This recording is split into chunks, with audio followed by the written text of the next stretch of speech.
So, a very good morning to everyone.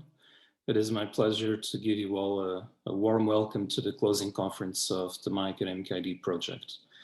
The MyAcademicID is a self-funded project that started 2 years ago and that brought together a very driven team that has been looking into the future of student identity in Europe and perhaps beyond. And we're very happy that we've had a lot of demand for today's event.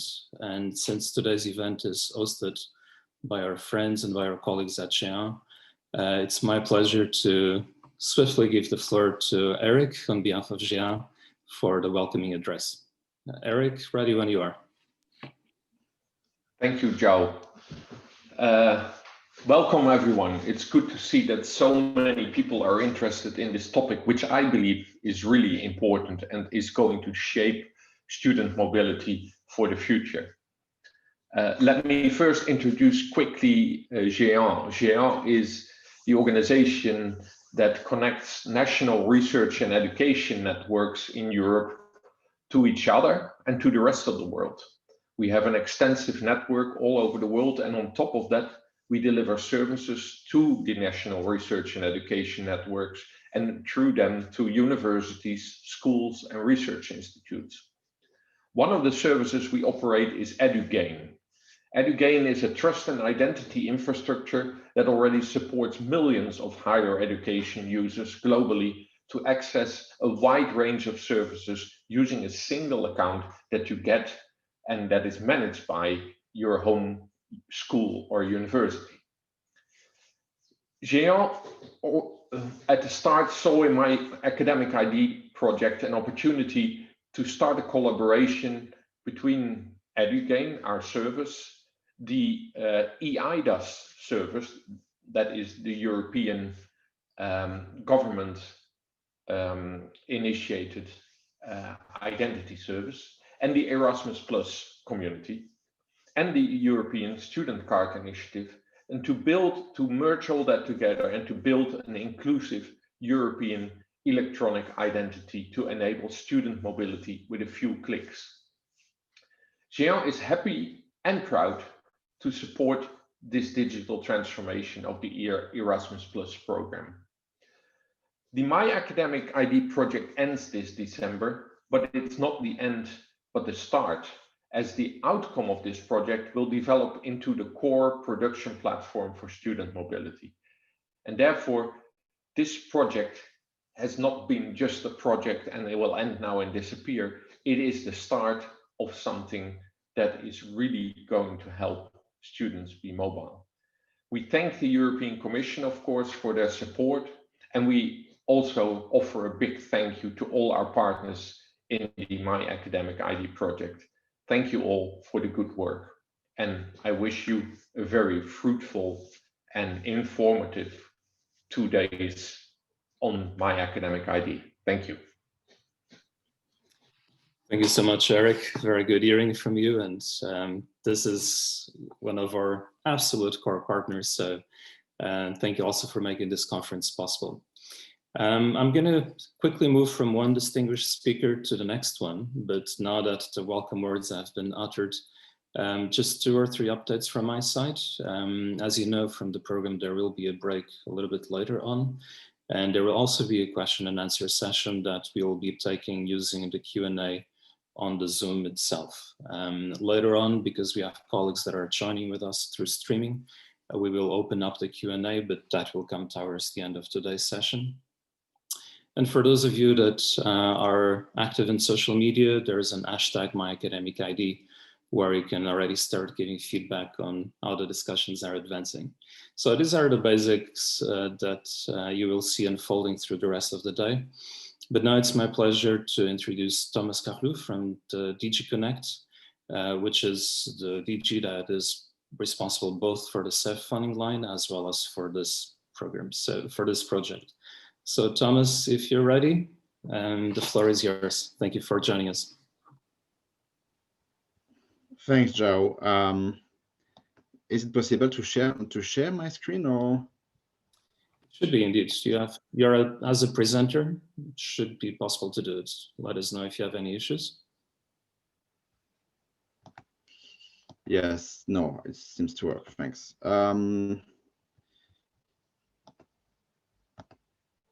Okay, do you see this? Everything is fine? Do you hear me well? And do you see the slides? We can hear you and you can see the slides indeed. Thank you.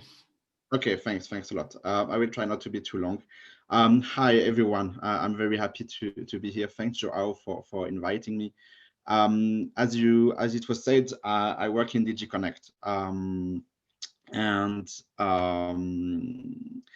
I would like to explain a bit the global context in which MyAcademicID project is, and what is our objective in DG Connect. So first, a bit of what DG Connect is and what we do. So we are a technology-driven DG in the European Commission. And we do historically research funding via a big research program like Horizon Europe, which is our next one, or Horizon 2020. And we do as well policy work in terms of digital technologies. And one of our main policy objective is what we call the digital single market. And the digital single market, I mean, you're all familiar with the different liberty that we have in the single market. So the free movement of data, the free movement of persons, the free movement of capitals. And we want to translate that in the digital world, because it's not there yet between member states. So what we want to create is a digitally connected Europe. And we want to break down the digital barriers for citizens and businesses in Europe. And all that is to create opportunities for citizens and businesses in a connected Europe. How do we do that? So we have several instruments. Joao, you mentioned CEF, which is our funding instrument. CEF is coming to an end because it was a funding program until 2020, so it's almost over now. We will go to another one which we call Digital Europe. But more concretely, how we do that, one of the things that we've done is to deploy different platforms that we call digital service infrastructure. And all that was to bring together different member states, different services across Europe. And we've deployed over the CEF programs over the last 7 years, several platforms addressing different sectors. So we have platforms in justice, in businesses, in health. So for example, the platform on e-health allows citizens in Europe to have to be recognized as a patient across Europe, and to have their medicine prescription also recognized across border. The EESSI platform, which is for social rights and employment, it's very important for people who work across borders to have their social security, their unemployment rights recognized across member states, and so forth. And what we wanted to do in collaboration with DG EAC over the last 2 years of the CEF program was to, and that obviously, those different platforms, they have some common element between themselves. And the second thing that we've been working on is what we call building blocks. And building blocks, they are common infrastructure or common component between all the platforms. And for example, we have the identification with electronic ID, we sign document with electronic signature, we do invoice with e-invoicing, we do exchange of information or document with e-delivery, and translation or automatic translation with e-translation. So all that are small software components that are open source, that we share with the community, that are reused in our platform, so that essential components are not developed twice, and that can be used as well across Europe. And so with those two things, what we wanted to do at the end of the CEF program with the GEAC was to build a platform, a digital service infrastructure for higher education. And the name of our platform, our DSI, our Digital service infrastructure is called the European Student e-card. And it should enable automatic recognition of the student status and identity across border, and all that to facilitate student mobility. One of the key components here when we start is, and it has been said in the introduction by Eric, is the EID, EIDAS. So the first building block that we use, and it's kind of natural, is the work that we've done in the frame of SAFE around the electronic identification under the EIDAS regulation. So that's a key component. But the EU Student e-cards, it's not something that will be built from scratch in one go. So this is something that we've been working for several years with SAFE projects, with Erasmus Plus project as well. And now we are taking stock of all those projects, of all this experience, and we are creating what we call a core service platform with the first project that you will hear about in the next weeks or months, which is EDSSI. MyAcademicID is one of the key milestones in that journey towards the EU Student e-card. So as that has been said in the introduction, MyAcademicID, the project is closing now. It's closing in December, but the journey will continue, and it will continue within the project EDSSI and with Erasmus Plus in the future. And that was, for me, the global context, the general context in where MyAcademicID is and what we want to achieve with the platform, with the EU Student e-card in the next years to come. So thanks a lot. And Joao, I'll give you back the floor. Thank you very much, Thomas. You've set the stage beautifully for us to jump into the specifics of what we've been doing for the last years.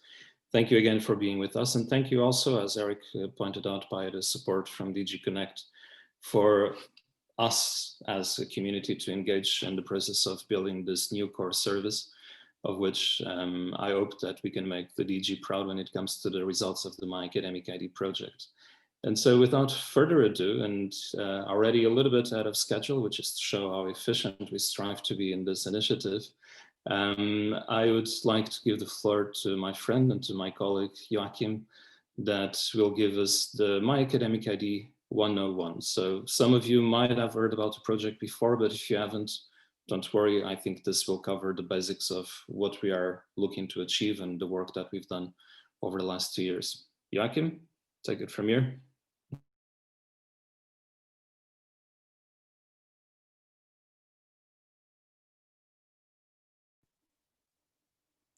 Do you hear me?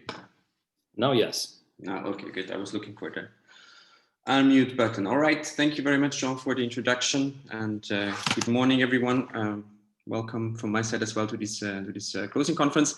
My name is Joachim Wissling, and I'm a program manager at the European University Foundation. And in this position, I've been following up on some of the MyAcademicID activities. And for today, I was tasked to give you some bigger, broader introduction to what MyAcademicID is and how it that we came to this project today. I think you already heard a few of the elements from Thomas Carlu today, and I think I'll try to add some of the elements more from maybe the mobility or the higher education perspective. So without further ado, let's get started.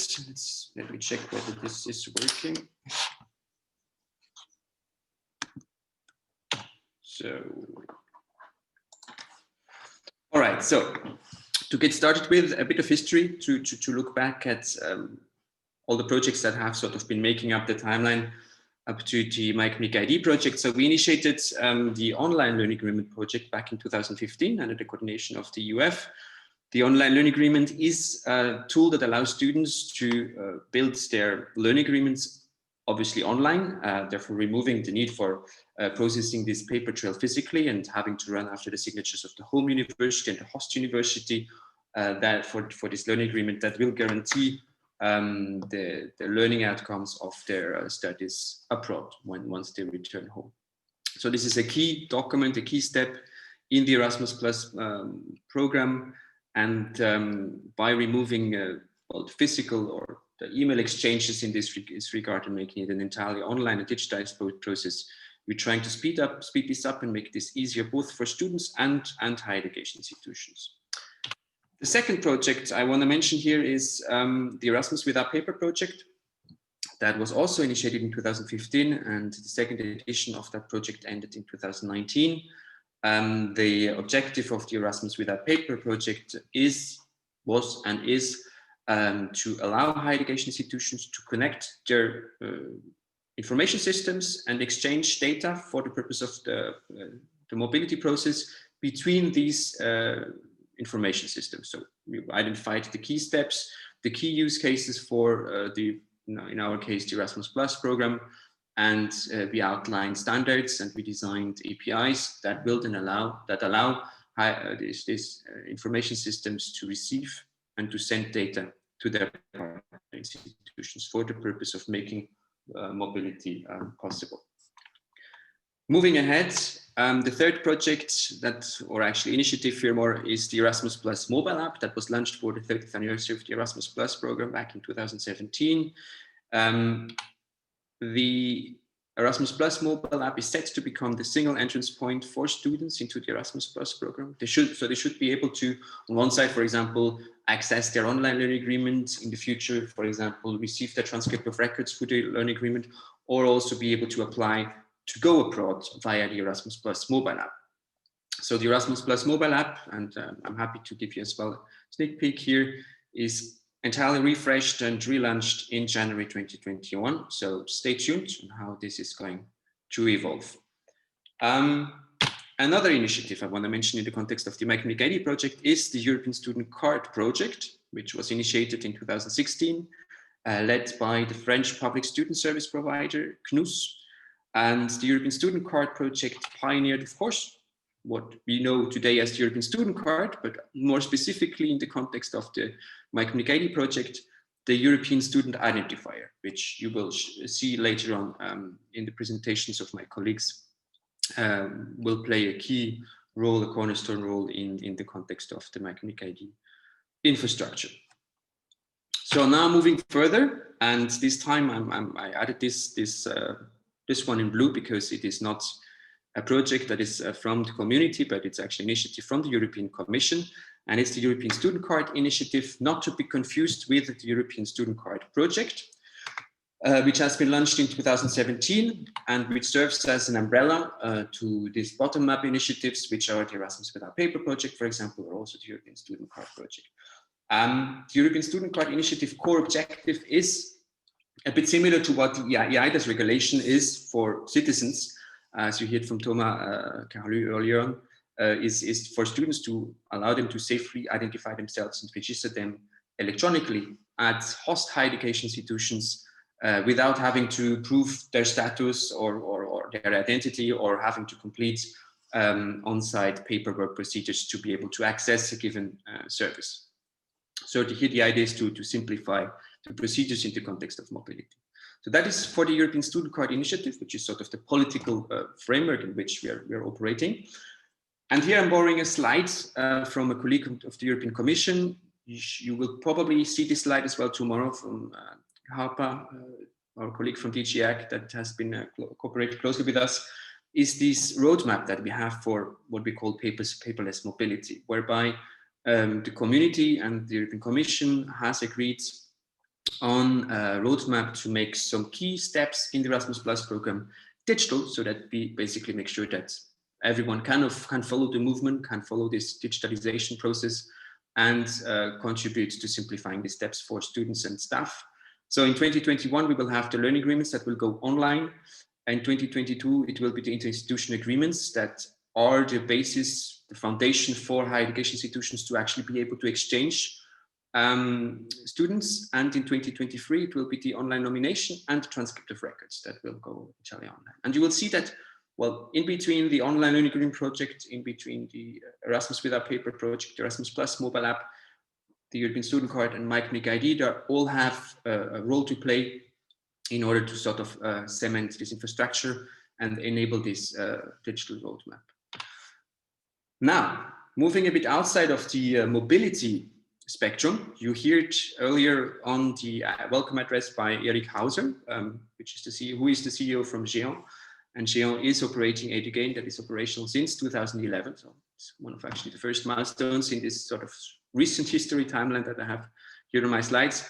Edugain is indeed this interfederation of interfederation service that connects these identity providers at the worldwide level. But in our case, what is of course very interesting for us is the European level. So these national research and education networks that are connected through Edugain, and which allows students to use their home student account credentials to access various services. So in the case of Edugain, of course, the scope of this service is very, very broad.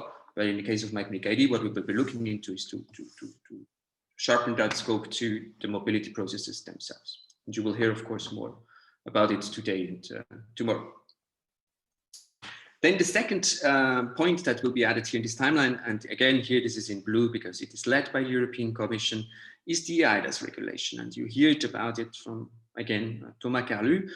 The eIDAS regulation has started in 2014, and it is aimed at, as Thomas said it, to enabling the digital single market in the European Union. And in this context, with this eID building block at allowing citizens to access services, e-services at cross-border level by identifying and of course authenticating themselves in a safe and trusted manner, and to actually then to be able to complete whatever they're trying to do. So putting all this together, I'll go back to this screen, seven bullet points.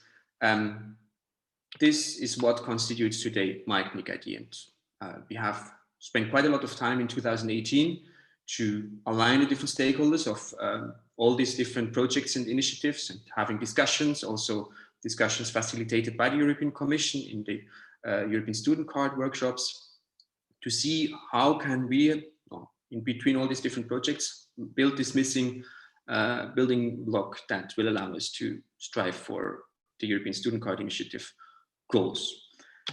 So, MyAcademicID. Now we're getting serious, and now we're looking more into the future. The vision of the MyAcademicID project is to build a digital identity that supports student mobility. And by doing so, the core objective is to, or the core ambition in this context, is to contribute to enabling this once only principle for students. So the idea that students do provide their personal data only once, and then this personal data and these attributes can be reused by the various e-services for their higher education experience. In our case, more specifically, the mobility programs can then be passed on in between e-services. Of course, respecting and being fully compliant with the GDPR regulation, but really at looking at these processes from a student perspective, because very often, well, student will have to provide for example, going on the Erasmus mobility 10 times the same information. So why not reusing this information when it comes from a trusted source of information? And of course, the second ambition is to support the convergence between the projects and initiatives of the European Student Card Initiative.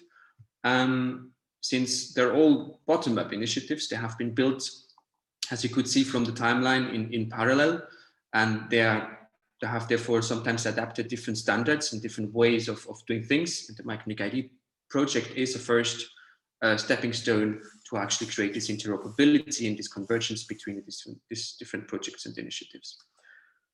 Now, specifically, to look at the core problem that we have been discussing over a couple of months in the MyAcademicID project, the core problem, the core challenge, when a student comes, for example, to the online learning agreement platform, is to know who is connecting.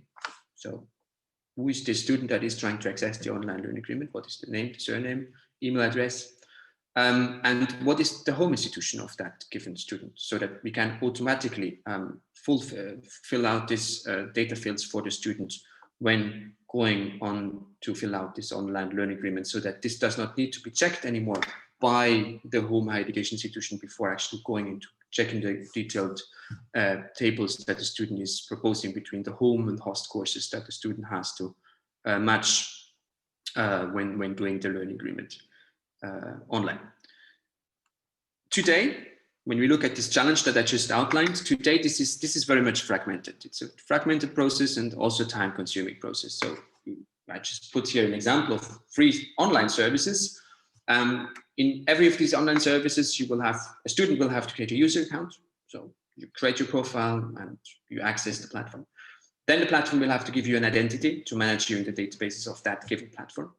And then the platform will need to give you access to some of the services that the platform is actually providing, like the online learning agreement, or in the future, the online nomination feature of the Erasmus Plus mobile app.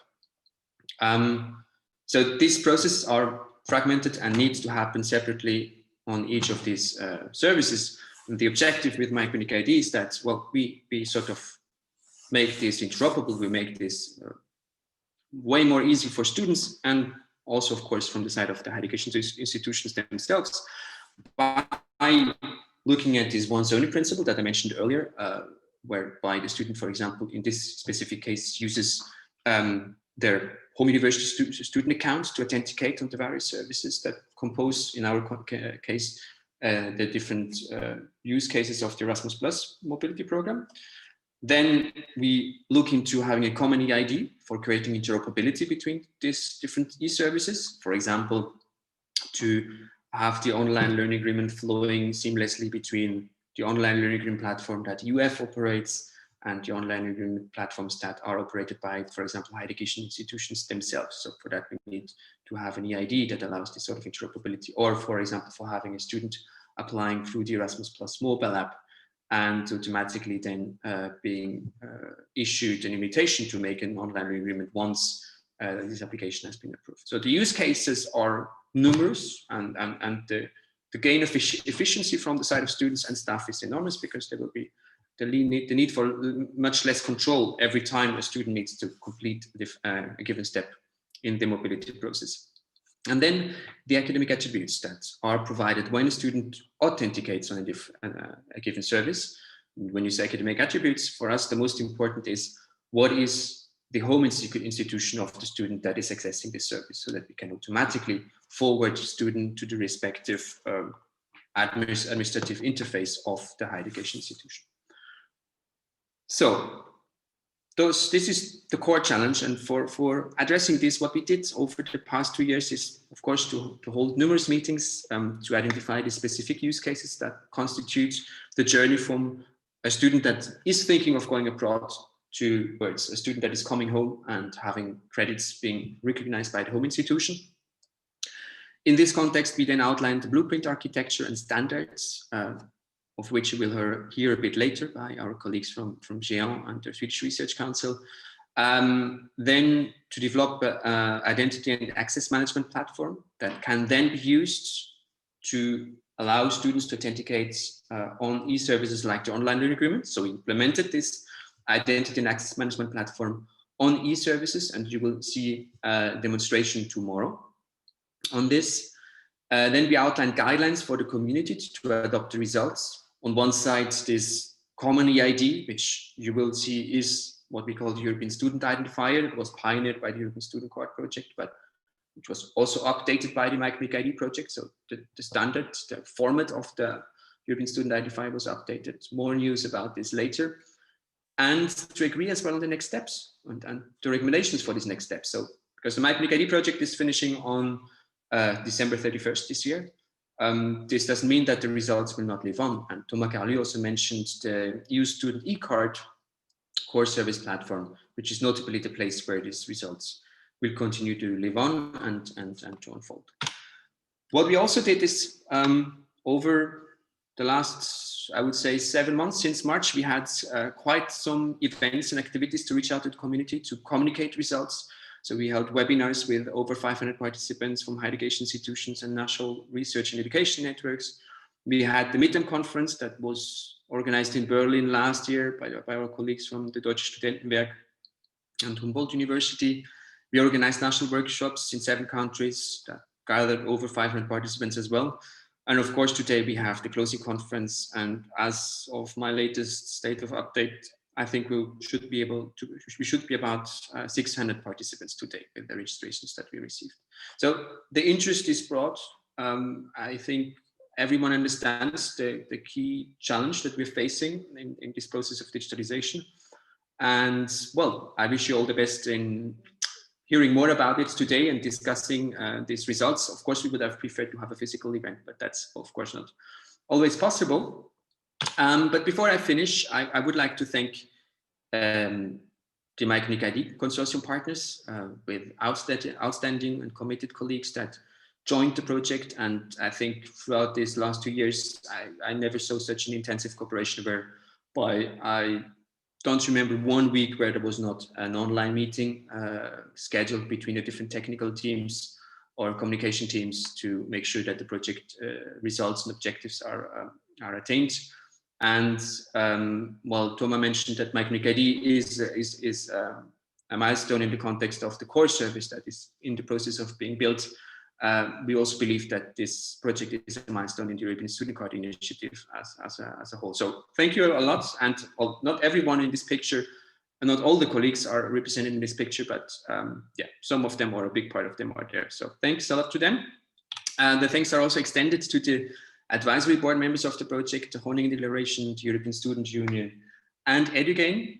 And because, well, we also wanted to make sure that on one side we involved sort of the global dimension of this digitalization process with the Honing Declaration network. We also wanted to make sure that the students are on board and are consulted in the process of building all this EID and this authentication solution for the mobility processes. That's why the European Student Union was part of the advisory board, and of course Edugain being a key to making sure that students are able to use their home university credentials to access these e-services. And last but not least, many thanks to the colleagues from DG Connect, DG EAC, and INEA for the collaboration over the past 2 years. I know it has been intensive, and I do hope that we'll be able to complete all the final steps of this project at a satisfactory level. So thank you very much. And I think there should be now a question and answer session. So I'll be happy to with my colleagues from the opening panel to take some of these questions, of course, noting that these questions should, well, this has been an introduction presentation and it's the big picture. So you will receive all the details about how to actually make this happen with the presentations of my colleagues later on. Thank you very much. Thank you so much, Joachim. And indeed, as you correctly pointed out, we are now in the point of the conference where hopefully the participants got a zoomed out view of what MyAcademicID is. A fair warning, which is the next presentation is about the nuts and bolts of MyAcademicID. So I imagine that at this point there could be many questions about the implementation of the project. But I think it's good if we take a quick break for a quick Q&A. And I see that some colleagues have already started contributing on the Q&A of Zoom. So with this, I'll start inviting some of the team members to come forward. And Licia, would you be so kind to take the question from Mari? Yes, sure. Thanks, Joao, and thanks everybody for joining and for interacting with us. So, Mari, yes, we have contacted all pretty much NRNs in Europe. We have contacted them at different levels. We spoke with those that are responsible for the federation operators, so more the technical guys. And actually, as a matter of fact, this week we had a webinar organized by Jeant aimed at the NRNs, at all our members. And we had, I believe, 30, well, more than 30 people participating, but about 30 NRNs represented. So yes, we are on that. Thank you, Licia. Maybe you can help us as well with a question from Martina. I will read it out loud because I don't know if everyone has found the Q&A box. Martina is saying that our institution will be implementing a student management system and mobility management system that is already part of the Edugain Federation. And the question is if the provider is supposed to provide the institution and the students with a unique ID for all e-services. I'm tempted to chime in on this one. Maybe I can help as well, but if you want to go first. Yeah, well, actually, this is, I mean, it's a little bit a tricky question. So you will, I suppose that you will be implementing an IDP. So you will do all the technical work to connect to your national federation, and via that you will be available in Edugain. So I believe your institution is already giving unique IDs to students, and this is what we are looking for. So I don't know exactly what you mean by e-services specifically. If are those services, you are talking about services that are for student mobility, or you are talking about any services that your institution will be running. So this is a broader scope, and it is not really a student mobility. Thank you. So what your institution will be doing for sure is to provide, manage the identity for the student and to assign an identifier for this student. And this identifier, and we will hear more about that. So maybe we can keep this question on hold for a second, because Christos will be presented about that.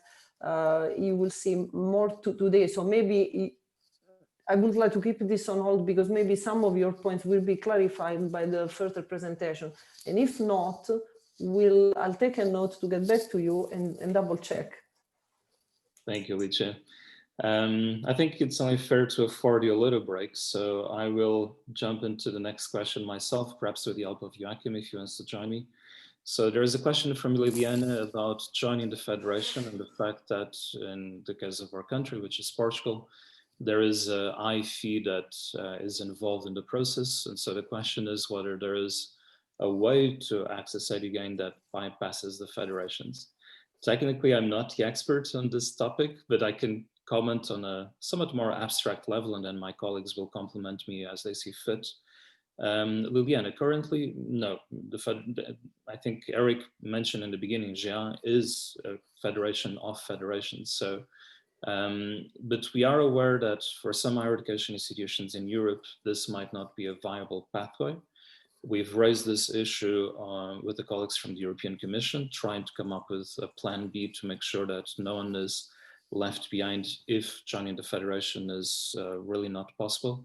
And we are actually working on this in the context of the EDSSI that Thomas mentioned. And we are confident that there should be solutions to be brought forward relatively shortly in the months ahead.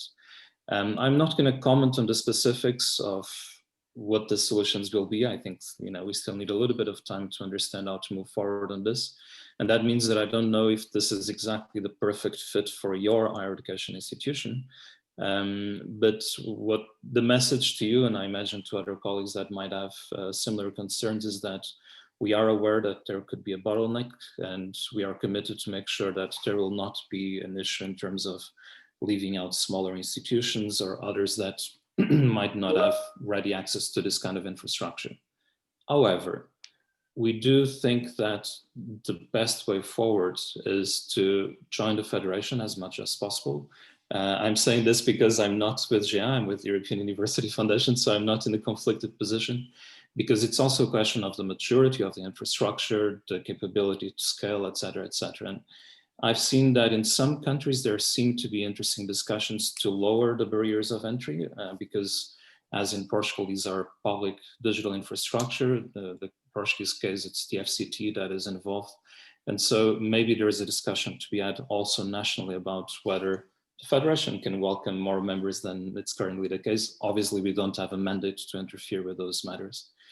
So in very broad brushes, I don't know if Licia, if you'd like to compliment or correct what I said. I totally agree with you, but maybe just to be very sure, our intention is not to put more barriers to access the online service for student mobility. On the contrary, is to make life kind of easier, at least for the students. And bear in mind that this is why we are really bringing together Edugain and also EIDAS. So Portugal has got a fairly developed EID infrastructure, so that is also an option. And we are also looking for other options, because, I mean, we cannot be aware of all cases that are there. So we are really trying to offer an inclusive solution, although we may not be able to do that from day one, but it is on our agenda to do so. Thank you, Licia. Joachim, What about you take the question from Rafael, if you don't mind, or else I'll jump in. Would you be okay with that? Rafael is asking about what are MyAcademicID and the tools that are part of it. Will also be available for projects involving extra-European, like the Key Action 107 and Erasmus+. Yes, it's a very good and, well, I assume a relevant question. We have been focusing a lot on building the infrastructure for, well, the European mobility or the intra-European mobility processes and the context that we have identified here. And we also have infrastructure available in Europe that is not necessarily the same when actually reaching out at the global level. But we know that it's a recurrent demand, and we know that for higher education institutions, it's of course not easy to use one information system software for inter-European mobilities, another one for global mobilities, ICM, in the context of Erasmus+. So we have been looking into this, and the online learning agreement project itself will actually look more specifically into this question on how to enable learning agreements for international credit mobility. But in the context of the, let's say, the broader infrastructure, Erasmus without paper as such, it of course remains, let's say, a challenge and an open question to actually address this issue in the coming years. So what I think the key priority for us is to manage the digitalization process for Europe, for the Erasmus Plus program as such. Once we sort of have a sound ground there, we open up and start tackling the rest of the world, if I may say so, knowing that we are already anticipating these changes by notably cooperating with the Groningen Declaration Network, which is the global network on student data portability. So look at data exchanges between continents, if I may say so. So yeah, it's something that we have in our minds, but I can't tell you right now that this is going to be solved in the next months. Definitely not.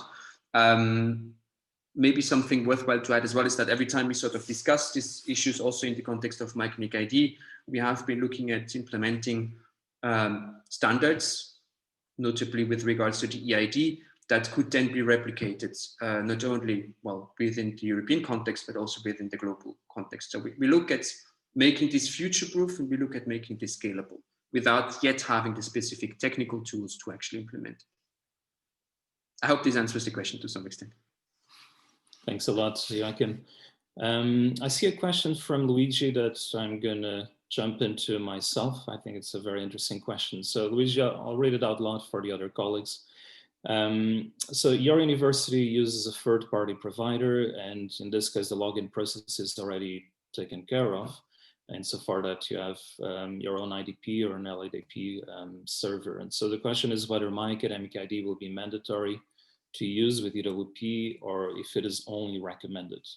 Now, this question anticipates a little bit what we will talk about in the next presentation, but there is no point leaving it hanging. So if you already have, the answer is applicable to both universities with local systems and universities with third-party providers, whereby if you have taken care of the question of authentication, there is no need to deploy the MyAcademicID authentication solutions because you have your local IDP. So you're in a different situation than when we operate EU-level tools, where we need a decent level of assurance that the student is correctly identified. Having said this, whilst the authentication part might not be relevant for you, and I don't think it will be mandatory at any point in the future because there is no objective need for that, you will still see bits of the MyAcademicID project and discussion trickling into your workflows, notably with regards to the usage of the European Student Identifier. So in the learning agreement template for the next program, which was published just a few days ago in our website, not yet by the Commission because the next program is not on, what you see is that ESI features as part of the template. And so as part of the revision of the EWP APIs that your third-party provider will use to exchange information, this will be one of the data that will be required. We are very comfortable with this because the SI, as you will see very soon, is very easy to assemble and to broadcast. And so this shouldn't constitute a particularly challenging step for you.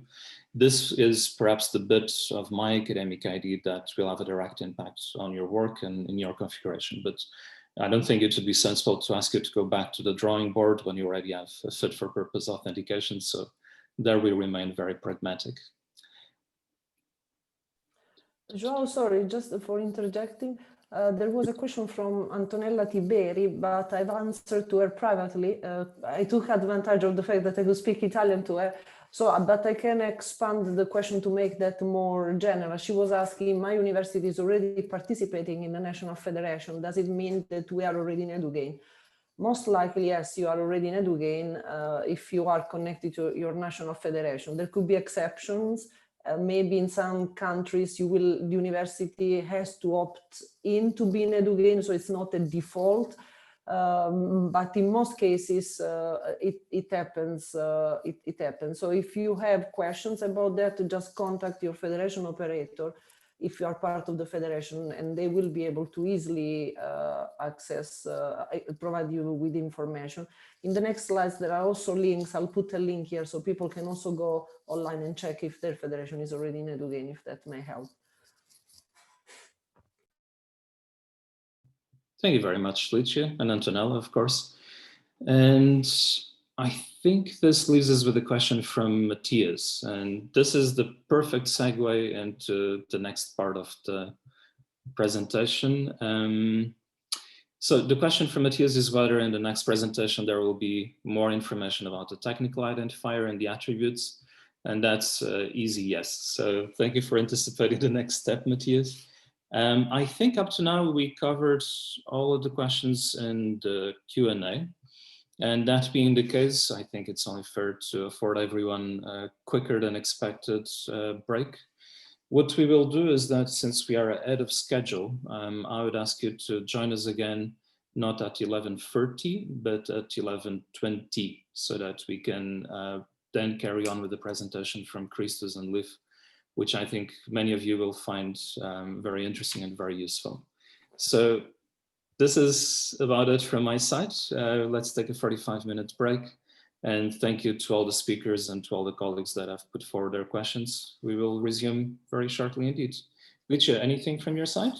No, I think we are all good. Please keep writing the questions there. We'll try to answer questions on the chat, online, but we'll do our best. So it helps if you can write the questions as you think about them. So we'll keep an eye on that. And this is all for now. So you will hear more actually in the next session about the technical identifier, about more technical information on attributes and so on. We'll not go very much into details because, you know, we have to cater for different levels, but it should be informative enough to address Matthias also questions. Okay, see you soon then. Thank you very much. See you then at 11:20.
So, good morning again. I hope that you've all had time to grab a cup of coffee.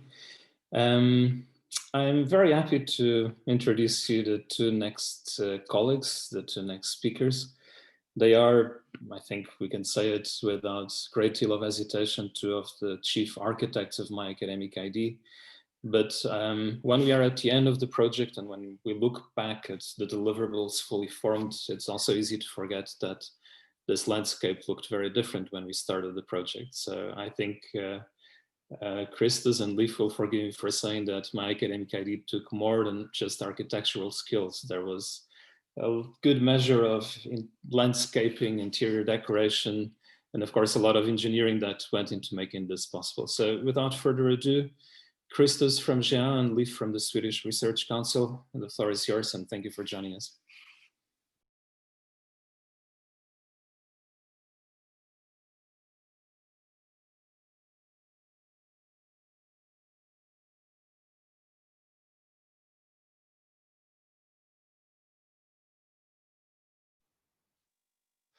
So, good morning, everyone. First of all, can you see my screen? Absolutely. This is great. So, in the previous presentations, you have already heard about the basics of MyAcademicID. You have heard about the European Student Card Initiative. You have heard about the Erasmus Plus app. And you have heard about enabling infrastructures like EIDAS and the EID building block and EduGain.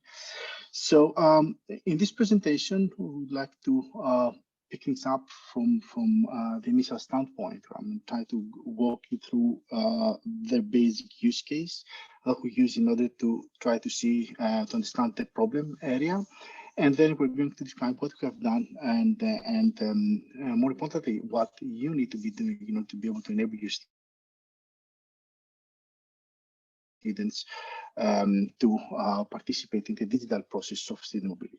So let's assume that we have a student, Alice. Alice is a student at University of Stockholm. And Alice, sometime in 2021, not now, decides to go in mobility to University of Thessaloniki in Greece. So she makes an application at her home organization at the University of Stockholm to go on mobility. The application is approved, and then she goes to the online learning agreement service where she logs in with her MyAcademicID. She fills in the application with her study plan, and when the OLA is submitted, then this OLA is registered on the Erasmus Plus dashboard. From the Erasmus Plus dashboard, the OLA for Alice will be sent to her university, the University of Stockholm, where the university will approve or disapprove her study plan, and that will be updated and reflected in the dashboard. And after successful authorization from her university, then the OLA will be sent to the University of Thessaloniki, which is the receiving university, with her study plan. It will be approved there, and after this is done, then the OLA service will be updated, and Alice will be notified about the approval, and she will start packing and preparing for her trip to Thessaloniki to spend the next semester probably studying in Greece, in Thessaloniki. So this process entails a number of steps. So first of all, Alice has to be able to authenticate at the OLA service assignment there. She has to be identified as a student coming from University of Stockholm. She will fill in, as I said, the study plan, and this will be stored on dashboard, and her university will be notified. So when the university will be notified, somehow her university must be able to distinguish and know that this is from Alice, a student of that university. And now this is a key thing, that we need to be able to identify Alice across the OLA service, the dashboard, and back to her university in a unique way, that all of the parties in this exchange will know that this is about the very same person. And of course, the very same thing goes when the application goes to the University of Thessaloniki, because the University of Thessaloniki will receive the record of Alice and will approve thing. It will flow back through this whole process. But also keep in mind, Alice will go study there. She wants to be able to access services. As Alice, student now of University of Thessaloniki, coming from University of Stockholm, she needs to be able to access services in the city of Thessaloniki as a student. And when everything finishes, she wants to be able to come back to her university, and her studies need to be recognized. So this is the use case that we are trying to enable, and this is what we want to support with the MyAcademicID platform. If we abstract it a bit, effectively we have a number of services that are part of the student mobility process. Here you see some of them: the learning agreement tool, the Erasmus Plus dashboard, the Erasmus Plus application, which will be launched early in January of 2021. We have also other services of the Erasmus Plus program, like the PhD Hub. And all this needs to reliably and uniquely identify, authenticate users. And then these services need to be able to exchange student records with higher education institutions. This is the environment the use case that we're trying to enable. So if we look at the Erasmus program, you already heard Joachim describing the magnitude and the universality, 82 countries. Only in Europe, we have 5,700 institutions, from which around 2 million students per year are going to mobility. And we want to give the ability for all the students to be able to follow a digitized process to be able to go on mobility. In this regard, this is why we thought that EduGain is a very good match. You've heard the previous speakers talking about EduGain, the interfederation service that is provided by Ziad, which has the same nature like we see in Erasmus Plus. It is really truly an international endeavor by a number of national research and education networks in Europe and beyond, bringing together 70 identity federations, academic identity federations, and more than 4,000 higher education institutions together to enable students, researchers, to be able to access online services using the identity they have at their home institution, and to be able to transfer these valuable academic attributes that they have at their home organization. But still, not all higher education institutions have the ability to run such IT services. We do know that there are a number of institutions, especially small institutions, who either do not have the infrastructure in place or do not have the personnel to be able to support such services. And this is why we see also EIDAS as a very key initiative in enabling this. So EIDAS and effectively the EIDAS interoperability framework, what it enables is the interoperability of national EIDs that are currently being deployed in all countries across Europe to be able to interoperate, to be able to be used across the member states in Europe and hopefully in the future also beyond. So this promises actually that all European citizens in the years that are following will be having a national EID issued by the national governments that actually can be used in order to identify themselves, not only in their member state, in their country, but also in the countries across Europe, and to be able to authenticate and identify themselves. So these two things are very powerful and are the basic building blocks that we are using in order to enable effectively the digital process for the Erasmus Plus program.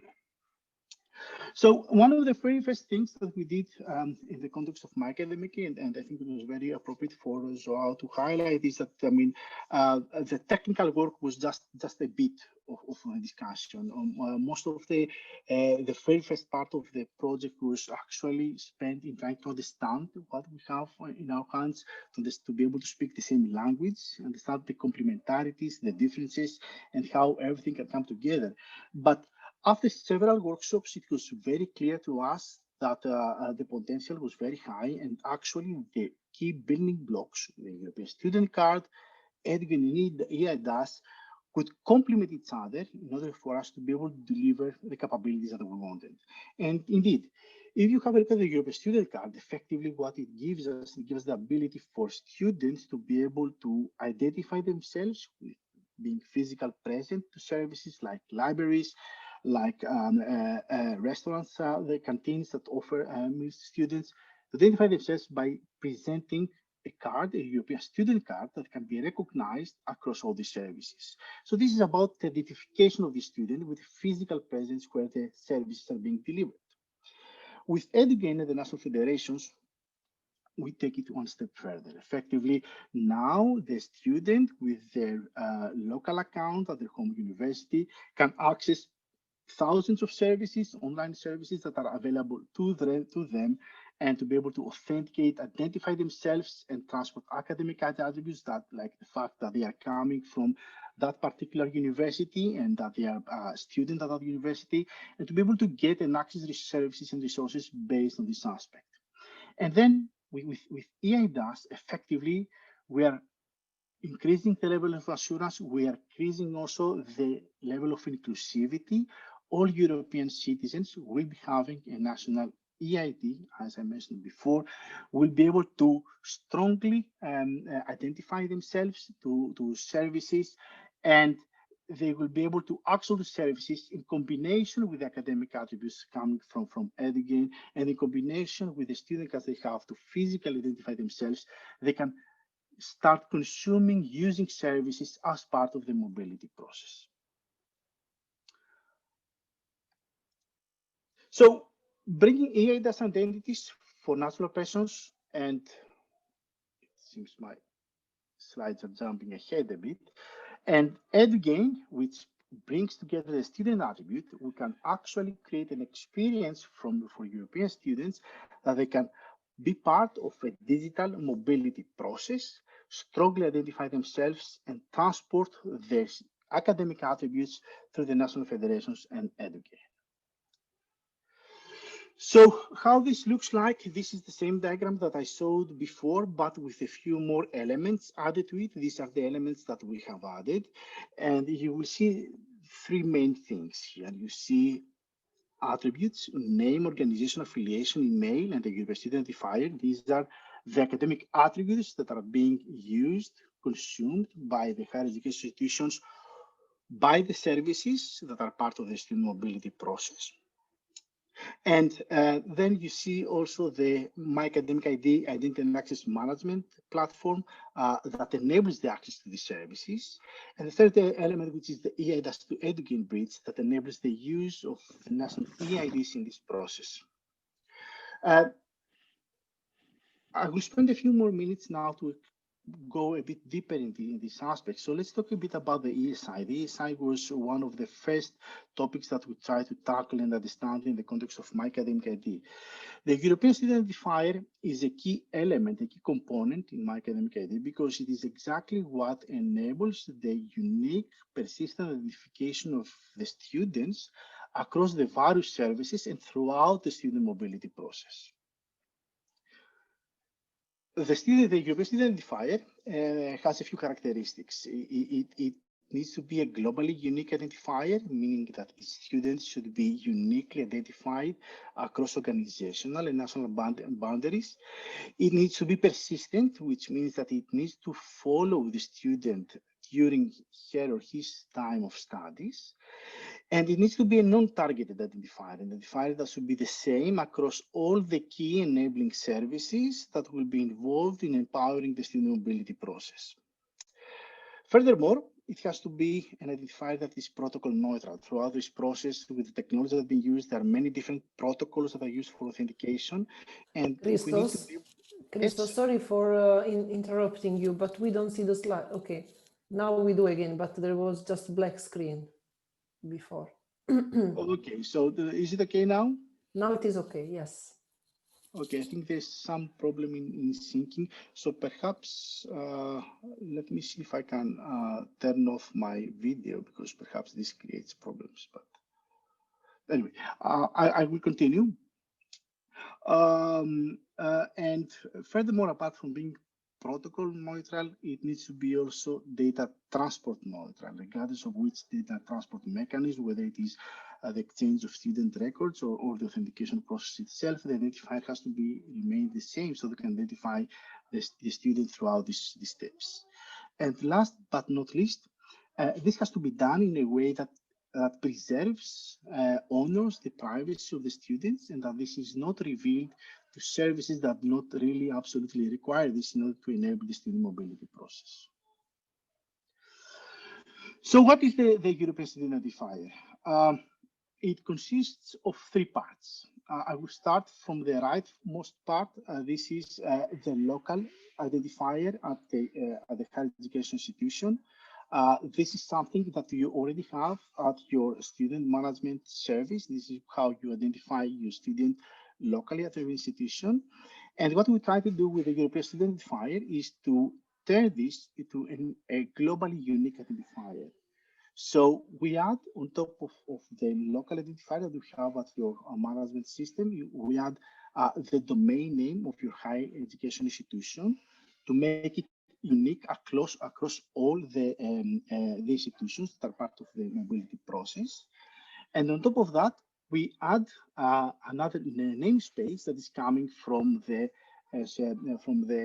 attribute that we're using to transfer this identifier, which will be fixed for all European Student Identifiers. So the leftmost part is used to identify that this is a European Student Identifier. The second part, it's something that identifies the organization that issued the identifier. And the last part is actually the local identifier that you're using at your higher education institution. Putting all these together, we create an identifier that we can be certain that will be unique across institutions for that particular student. Knowing though that in many countries, the management of students is something that is performed centrally, we already cater for the scenario where this identifier is not something locally specific to the higher education institution, but rather it's something managed centrally at the central directory at the country of issuance. So in this case, we can exchange actually the domain name of the institution with the country code of the country where this identifier is issued. And again, the same principles apply. The identifier of the student in that country, which is nationwide identifier, the country code of the country, and then this namespace that denotes that this is a European student identifier. The combination of these three things, again, make a unique student identifier for the student going to mobility.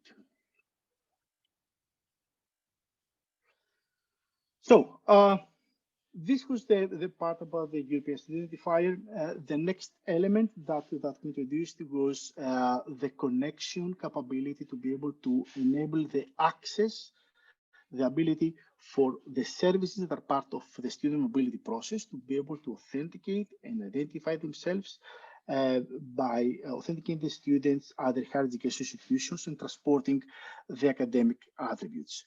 This is the MyAcademicID Identity and Access Management Service that we provide for the European Student Card Initiative. And effectively, this gives us the ability for the students, when they try to access service and they click the login button, to be able to select their higher education institution from the search field, or if the institution is not available to authenticate themselves, to authenticate the students yet in the National Federation Edgain, they will be able to log in with either EIDAS or with a Google account for a given limited period. This will allow the students to be able to authenticate themselves. And after the first authentication, they will need to register on the MyAcademicID platform, provide their email that will be used for communication purposes, and also get information about the use policy, the privacy policy, what is happening with the data, so that everything is transparent. After they are registered on the platform, then they are able to directly start accessing services like the online learning agreement, the PhD Hub, and the Erasmus Plus app using the unified MyAcademicID. The third element is the EIDAS to Educate page, and this is basically what enables the login button, login with EIDAS button. And for this, I've handed over to Leif to talk to you through about what we have done in this regard. So, Leif. Yes, thank you, Christos, and hello, everyone. So, integrating EIDAS into a structure like this is actually a little bit, it's an interesting experience, and it's a little bit challenging. And going to describe some of the things we've done and some of the sort of some of the things we've identified as a potential. Yeah, please, we'll leave it on this slide for a second, Crystal.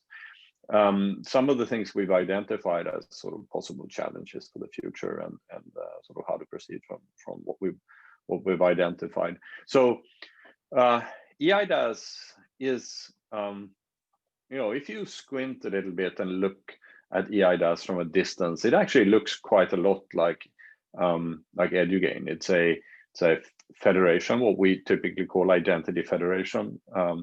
In the case of eIDAS, the members of the identity federations are not universities, but member states of the EU. There is a part of eIDAS, and when we talk about eIDAS in this context, we mean sort of the eID, the electronic ID part of eIDAS. There's a lot of parts to eIDAS, including things like called trusted services that we don't actually cover and touch in the MyAcademicID and EDSSI project. But eIDAS EID is a federation. It's based on more or less the same standards that Edugain is, something called SAML, the Security Assertion Markup Language. It's been around for a very long time. eIDAS, however, does SAML a little bit differently. There is a profile, and in order to translate between SAML the way eIDAS does it and SAML the way Edugain does it, we have employed something called a gateway or a bridge in this picture. It's a technical, a piece of software, a piece of service that connects these two standards together. eIDAS uses SAML the way it does because it actually is focused on bridging between member states and between different legal jurisdictions. Actually has a little bit of a different twist and a different set of challenges than what Edugain does.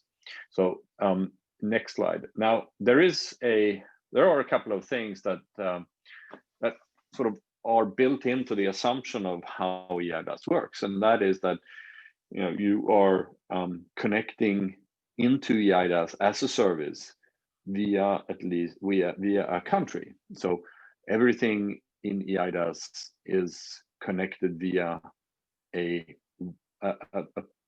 exactly one host country, and that, I think, it sort of makes sense if you look at how sort of and what the kinds of problems that eIDAS was designed to solve. It's sort of citizen to government interactions, typical e-services. I'm a Swedish citizen who moves to Spain.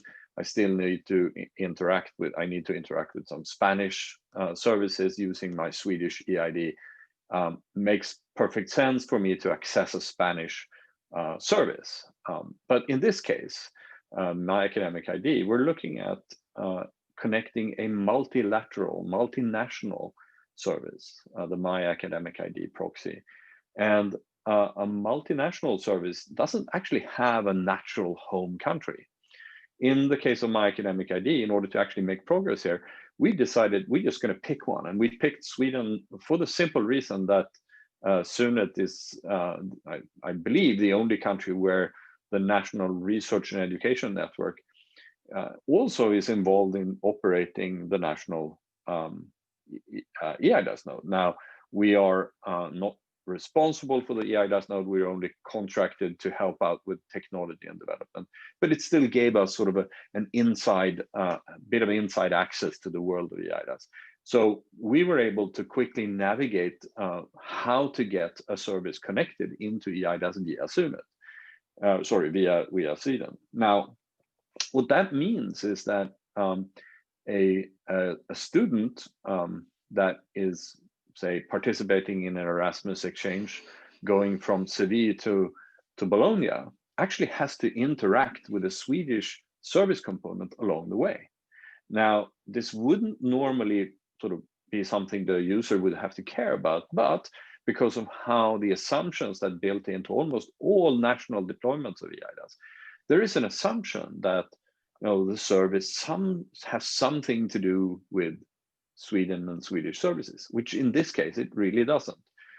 So one of the challenges we identified was that there is a localization, simple localization challenge, where a user is suddenly faced with branding information and signaling in Swedish that long term is probably going to be a bit confusing. Now, we've identified all of these issues in our scalability report, which is part of the project deliverables, and we have sort of an idea of how to progress from this and how to solve these issues. And we're in a ongoing dialogue with something called the Cooperation Network in EIDAS, which sort of governs the policy around the EIDAS Federation. So next slide.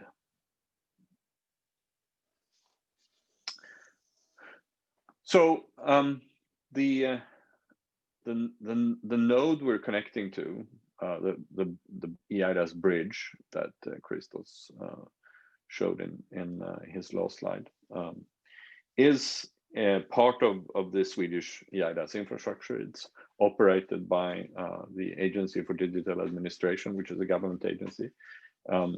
It's called dig.se. You can go look at their website, and they do a lot of other things. And we have, during the project, had a very, very close and productive cooperation with them around how to get MyAcademicID stood up as a really good and viable use case for EIDAS. Now, my understanding is that, that we are, this project is one of the really big, truly multinational use cases for EIDAS. And it actually is the case that even outside the EU, there is a lot of discussion right now around multilateral cooperation around digital identity. And it is the mobility use case that is driving this. And during our work on MyAcademicID, one thing that came up was that Singapore actually contacted the EU Commission and expressed interest in having a dialogue around the interoperability with EIDAS as a non-member state for the express purpose of enabling student mobility into and out of Singapore, which kind of indicates that this use case is really, really interesting, not just inside the EU, but in a larger world. And I've recently heard that there are ongoing discussions between, for instance, Singapore and Australia, which isn't all that strange, but it just shows that everybody seems to be focusing on this use case right now. Next slide. So some observations and things that we're bringing into the EDSSI project. Multinationals are different.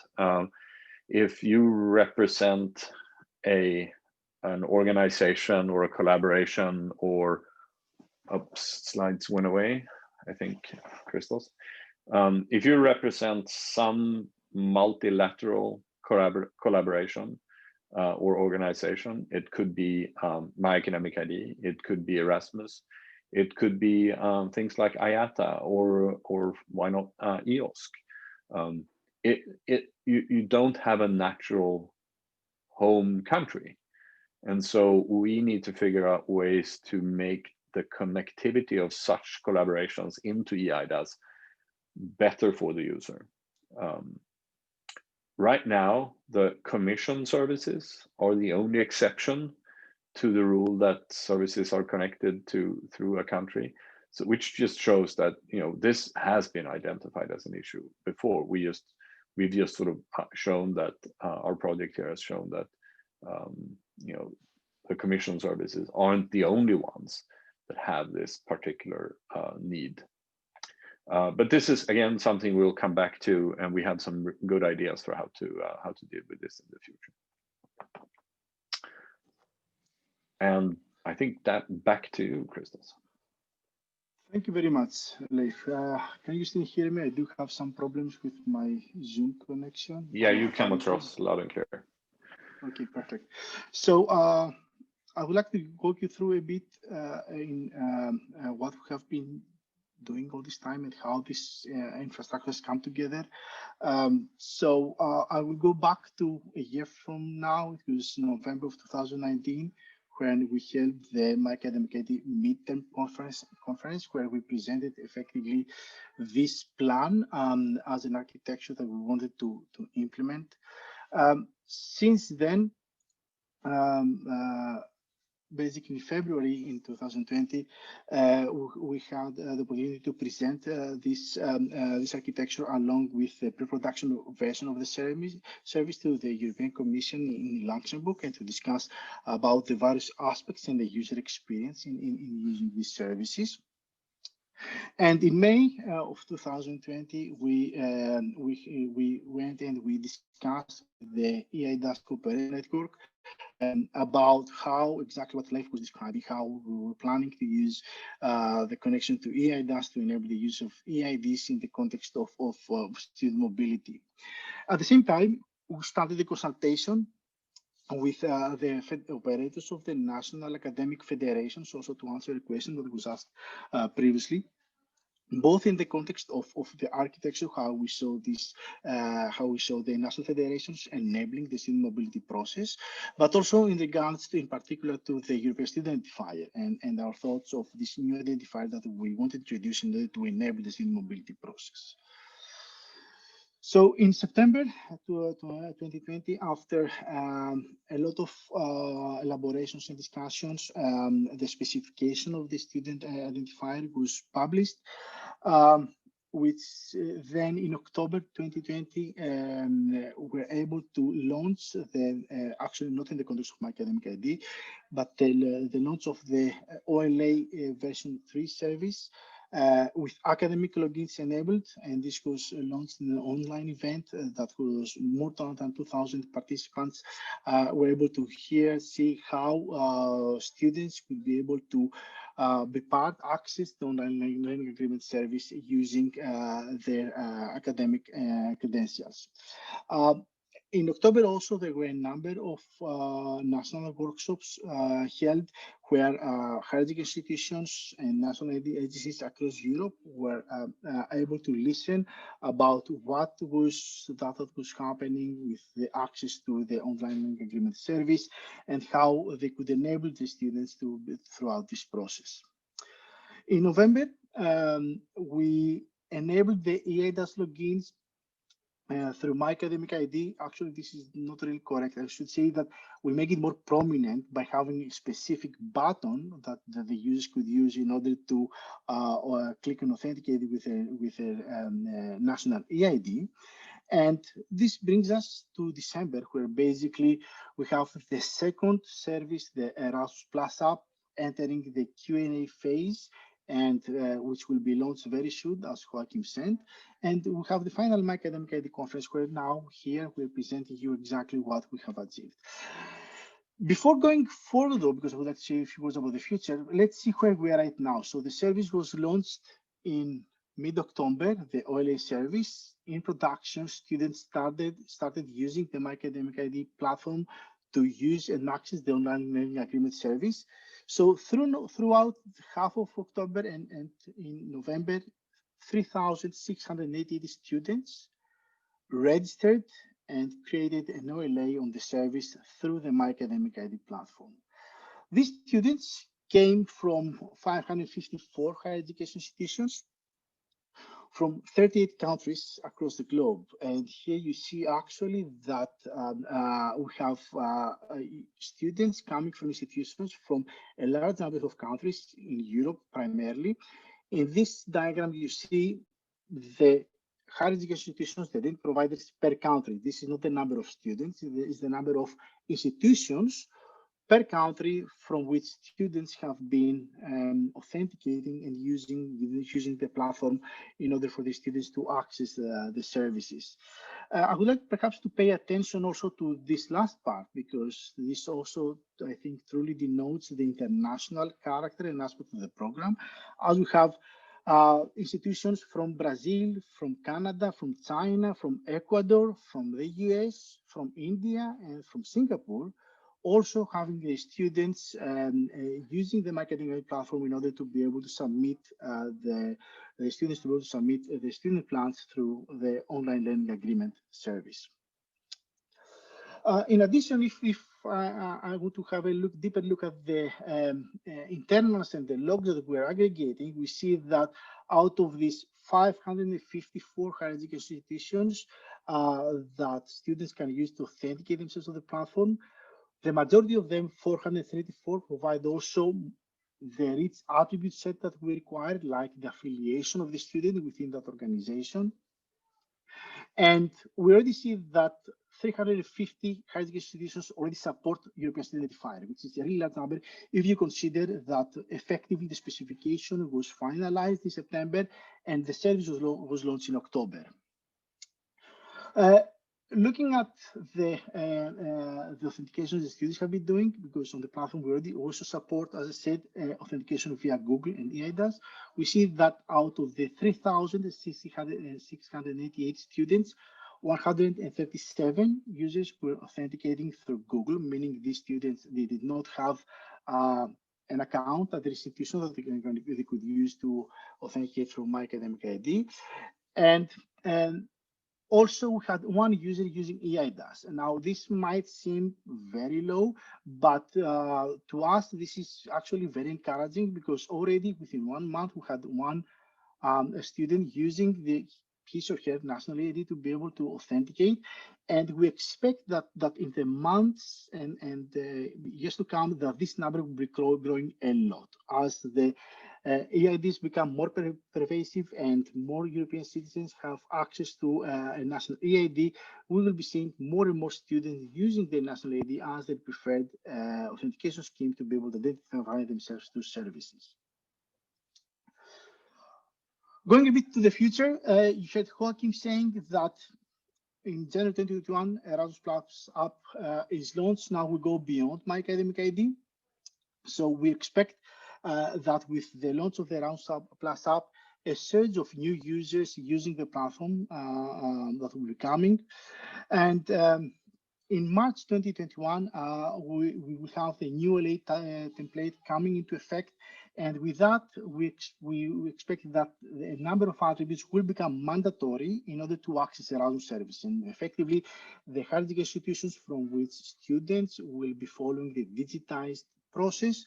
For those institutions, they need to be able to release the name, the email, the organization, the affiliation of the students in order to be able to register and be part of the student mobility digitized process.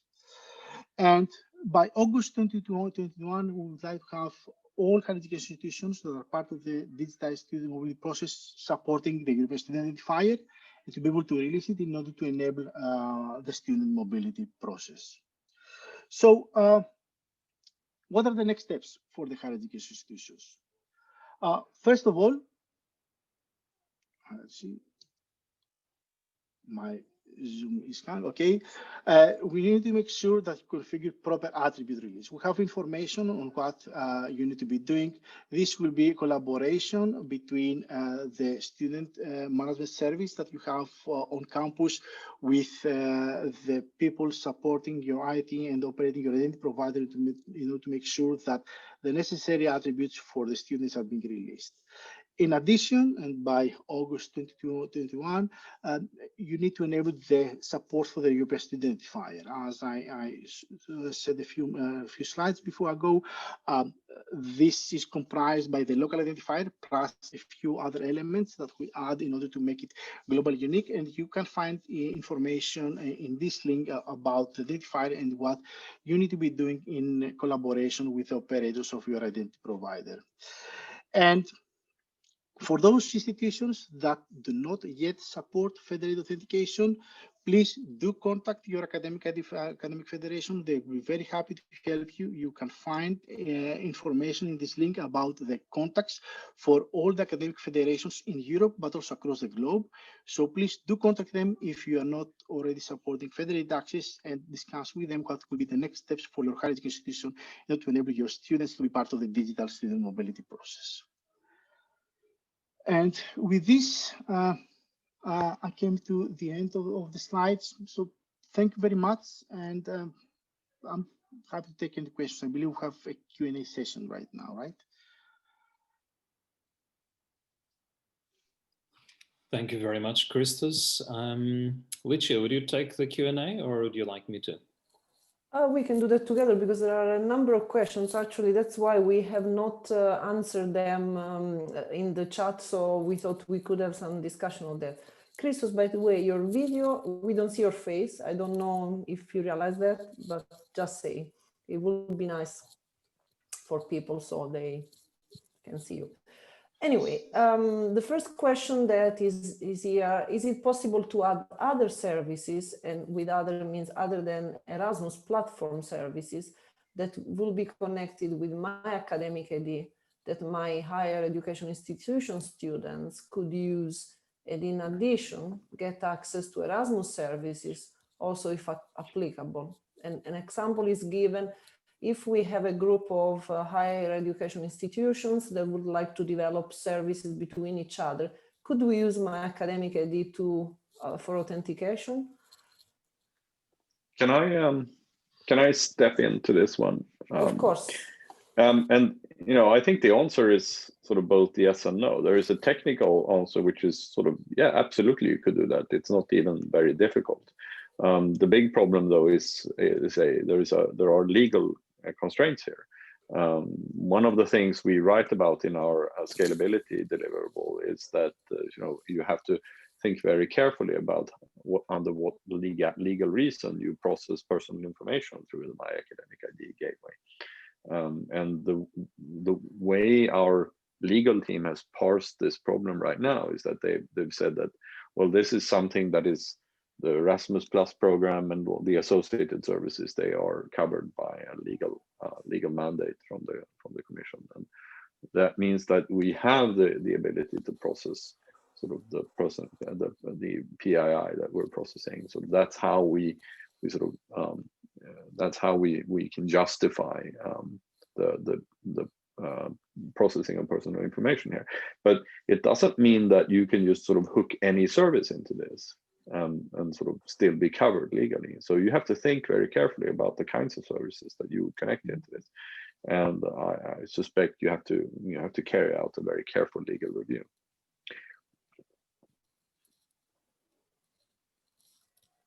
Christos, anything you would like to add? Oh, I don't see Christos. He had some Zoom issues. Yes, so. Yes, probably is reconnecting as we speak. Right. I hope this answers the question. If not, happy to go more in detail with this also offline via emails. So the other question that I would like to also, it's further down, but it's something about European Student Identifier. Where is that stored, the ones that is created? And I leave this to you, Leif, for others to answer. The student identifier, the ESI, the idea here is that it's actually created as far out towards the edge of the network as possible. So it should be created and maintained in the institution, right? Or for instance, for each country, if that's something that's desirable. So in certain countries, it might make more sense to use to have some sort of shared service where you create the ESI and maybe coordinate that in the country. And in other places, it might even make sense to have it at an institutional level, not even at a university level. It depends, and it will depend a lot on how you structure and organize your academic processes in that country. We're going to have a panel on this tomorrow, in part, right? And I think my colleague Frese, who's here on the call, is going to say a few things about how we do this, how we decided to coordinate this stuff in Sweden. But it's going to look different, I think. But the ESI will of course be processed in various parts, and there are systems who would use the ESI to connect a student with certain information and records, but that's not the source of the ESI. And related to that, there is the other question: is there a similar definition for the representation of the European Student Card Identifier? I think I'll like to leave this to somebody else. So there is no European Student Card Identifier. There is European Student Cards will have a number, and this number will be linked with a European Student Identifier. So, and the number of the university cards, as far as we know, will be changing. So the card number is linked to each card individually. So a student might have multiple cards throughout their academic studies. So this is the law. So there's no university card identifier per se that is going to be shared. It's the student card numbers. Okay. Again, about the identifier, thank you for explaining the need to identify the student correctly. And I had a generic question. All these tools look great, but what's still unsure for me is if the EU will directly contact all higher education institutions or national agencies on how to proceed. What should be done to use the tools, basically? Or should all higher education institutions inform themselves and contact the several developers in order to gain info on how to join, how to construct the APIs and so on? If already contacted, is this done via the international officers or via student administration officers? I think this is also a very valid point. Well, there is ongoing. I mean, there is a lot of ongoing work to contact the community through various channels. But I'll defer to you all. Yeah, no, I think it's a very fair question to ask, but I see some parallels between the question and the process whereby, in the case of Erasmus, the digitization process is moving forward, whereby universities have different ways to become a part of the ecosystem, different options to connect and to engage. And in this sense, whilst I think all the national agencies and perhaps even the Commission in some cases directly, but I can't answer on their behalf, have indeed reached out, raise awareness to what needs to happen. I think each higher education institution, each charter holder is also expected to make sure that they're taking the right steps in the right direction. We've had before questions of colleagues that work with third-party providers. It's a different use case than if you have your own system. And so ultimately, I think this requires action to be taken at the local level. I think oftentimes international officers are scanning for information and understanding what needs to happen next. More often than not, they will eventually require the support of either the student administration office, the IT tools, again, depending on the local configuration. So I think we all need to go at it. I think the NRENs are very active, national agencies are extremely active. Universities also have to play a role, and my advice would be to not wait for being contacted, to be proactive in making sure that you are on track to meet the roadmap implementation options. Sorry, I'm trying to answer also some questions. There was a question about showing the slides, and I was trying to understand if people will find it useful to have the slides up again while we address the questions. Right, again, interesting question. Will the use of EADAS or EduGain be mandatory in the near future, such as the OLAF or the OLA, the dashboard, and I suppose the other Erasmus Plus services in general?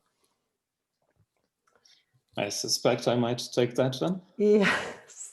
So let's take this step by step to avoid misunderstandings. The usage of EduGain being mandatory. No, as long as that does not include all the charter holders. As I've said earlier, we strongly encourage higher education institutions that rely on these tools to become involved with their federation and to activate EduGain. But obviously as well, we can't leave higher education institutions behind, and so there is work underway to make this possible.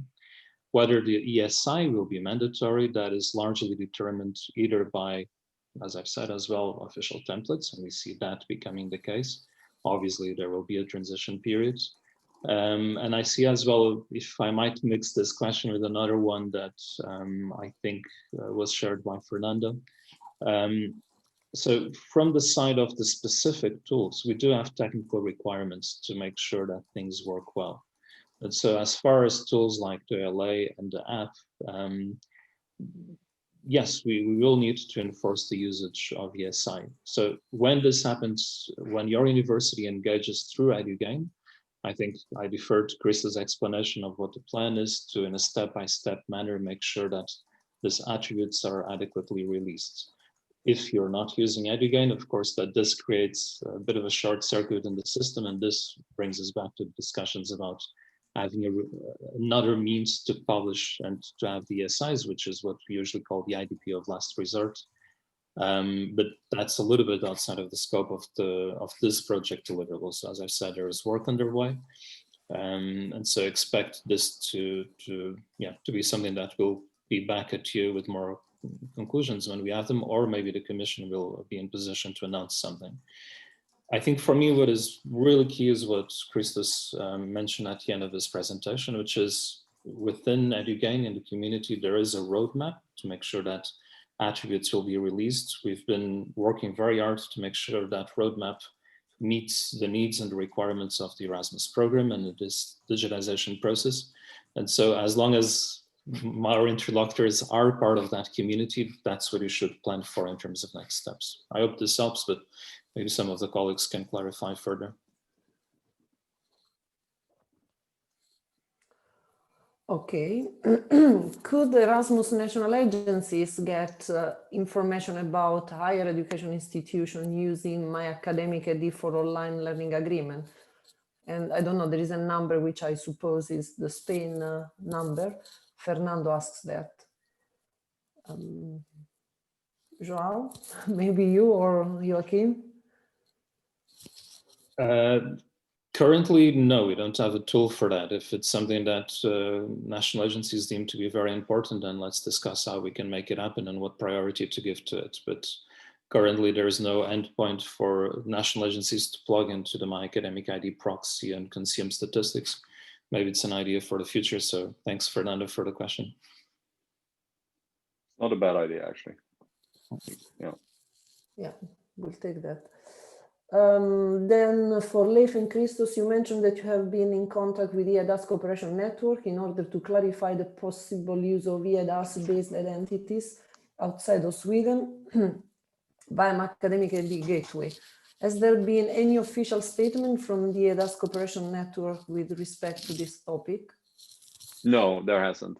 And, mindful of all of the stuff that they have on their plate right now, I think it's more of a process. I suspect that we're going to be looking at, well, if not years, then it's certainly 1 or 2 years of dialogue with the EIDAS community over this topic, because it touches on so many things. For instance, the EIDAS, for those who are experienced and know about academic federations, right? We all know that we typically try to work with common trust anchors. You have common metadata management services and things like that. None of that exists in EIDAS. It's all essentially peer-to-peer, which means that there is no single entity that can make decisions for anybody else. And this is how the EU works, right? We're a confederation of sorts of countries, right? Each with national sovereignty. So we in EIDAS, you sort of have to convince everybody. It's an anchoring process, right?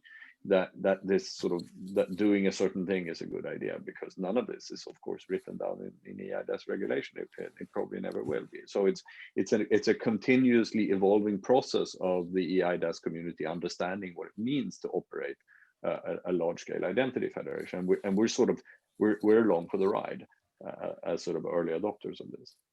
So it's a journey. Also, before we go, there is a question about linking social IDs with the European Student Identifier. Are there any concrete use case planned, or is this supported by the interface for user interface reasons?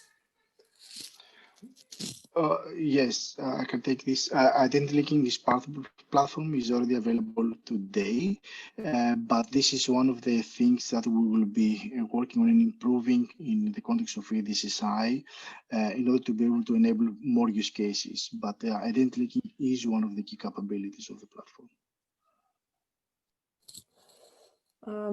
Then what if there is no EduGain in my country? What should we do then?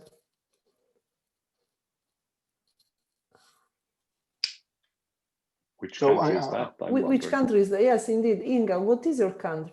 But in general, I think the general question is that in Europe, pretty much in all Europe, there are exceptions, though. There is a National Identity Federation that's operated for research and education purposes. And this federation is connected to EduGain.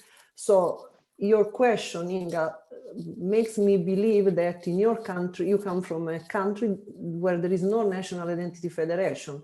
So I propose that I will type an email address so you can contact us and we can investigate further. Could you say why there is, Christo, this is about the statistic that you show. Could you say again why there is Brazil or China in the number of, in the stats that you showed in the countries? What I can say from my side, because there were users who authenticate from organizations from those countries. Now, why they're part of the authenticate, I don't know. So I don't know, perhaps Joao or Joaquin can shed the light there. But what I have seen is that indeed people had authenticated from these institutions. Yeah, Chris, to be honest, we also don't know. We don't monitor individual usage of the proxy, but this could very well be a student that is doing his Erasmus in France, maybe a joint degree as an account from his alma mater that remains active. And because the EduGain Federation scope is so much bigger than Europe, this allowed him to gain access to the system. So presumably the answer to this question would be given by the higher education institutions themselves. They're the ones that parse what's the status of their students and make sure that they are indeed correct. It could also have been, at this point we can only speculate, it could also have been a student from a key action 107 looking to do a learning agreement. And if we see that there is, obviously the template is not formatted for key action 107, and the learning agreement. So if we see that this is something recurrent, then we'll have to take steps to inform those users that they're not knocking at the right door. So it could be a combination of factors, to be honest. And since this is still very fresh, I don't think that we can give very strong answers, but it's going to be interesting to see what happens in the future. So after a federated login, what kind of information does the receiving institution has about the student in mobility?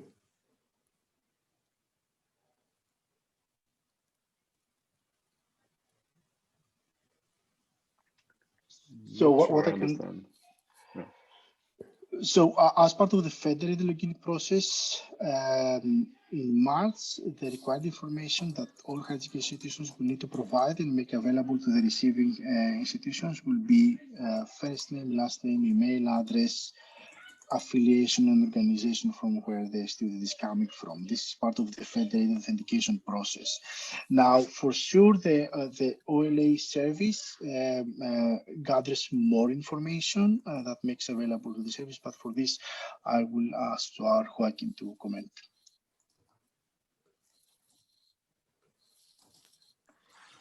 Well, maybe I can quickly comment here. I mean, the information to the host institution, the receiving institution, is made available through the services that the student connects through. So the attributes that Christos just mentioned are made available, for example, to the online learning agreement. And then the student starts the process of filling out the online learning agreement, and the home institution verifies it, approves or disapproves it, and then the data is transferred to the host institution. So the host institution receives the data that is on one side based on the authentication of the user and the attributes that have been transferred in this process, as well as the information that has been added by the students to build the online learning agreement. And that will be similar in the context of, for example, enabling new features on the Erasmus Plus mobile app. But for that, we will have to wait for January to introduce you to the new Erasmus Plus mobile app. Okay. So on the wiki EduGain member page. Oh, okay. No, okay. This has been answered by Martin. So thanks for that. It was a question about the wiki that was kind of not working, but apparently it is working. So let's park this. I have So a question which is connected to my previous question, Martina. In fact, I was about to look if ask Martina if her question was addressed from before. So if an higher education institution will use a commercial system for processing the learning agreement and other stuff electronically, so not the dashboard or the OLA, is it still important that they enable the EduGain access? What will be the benefit for them? What would I like to add is our commercial provider is part of IDEM. Can this commercial partner generate the ID necessary to access the mobility service? And other people have a similar question. So, well, I mean, I think it's hard to answer those kinds of questions in general, and you have to sort of talk to your vendor. But in general, any reasonable identity product is going to be able to generate attributes and integrate attributes into a login flow. But that's almost the definition of sort of having a commercial IDP provider or an identity provider, identity integrator. So I'm not going to mention products here and specific information about products, but there may be the occasional exception to that rule, but in general, you should be able to get them to do what you need them to do. The integration requirements here are not rocket science. Is it correct that we need the ESI for the electronic learning agreement? If yes, how does the student know what is a European Student Identifier is if we handle the electronic learning agreement via third-party provider and not via the OLA? Actually, there are a couple of things, because I saw this question about how the user knows their ESI, etc. So maybe we should clarify this. I mean, I think part of the answer is sort of the same thing that I said earlier, that it depends on how how the ESI is generated in your region or university or institution or country, because it will vary. The idea here is that the ESI should follow the established processes in whatever context your institution lives in, and that could be anything from the ESI is printed on a piece of paper and given to the student at the beginning of semester, or it could be part of another information flow that's natural for the user, a portal or something like that. But it will definitely vary, and I think there is no sort of single solution, even though some of these services like the OLA could definitely publish the ESI or post it or make it known to the user, but the natural way to do it is to integrate it into your existing processes. Yes, and let me say that the student is not expected to know their ESI. This is something that is transported from system to system, so it is not a requirement for the student. It is a requirement for the information services of the higher education institution. Well, that too, yes. Yeah, indeed. Actually, this is an important point. It's not, it's really an electronic code that is used by the services, used by the institutions. The student can live happily without seeing that effectively. Some countries like Switzerland, Germany, Netherlands are working on national academic EIDs called EduID, which should be in use for all persons who are actually or in the past future affiliated for different reasons with one or more national universities. Is this plan to support this EID in MyAcademicID infrastructure? I think I can take this. Actually, we are in touch obviously with Germany, Switzerland, Netherlands, and we are aware about these efforts.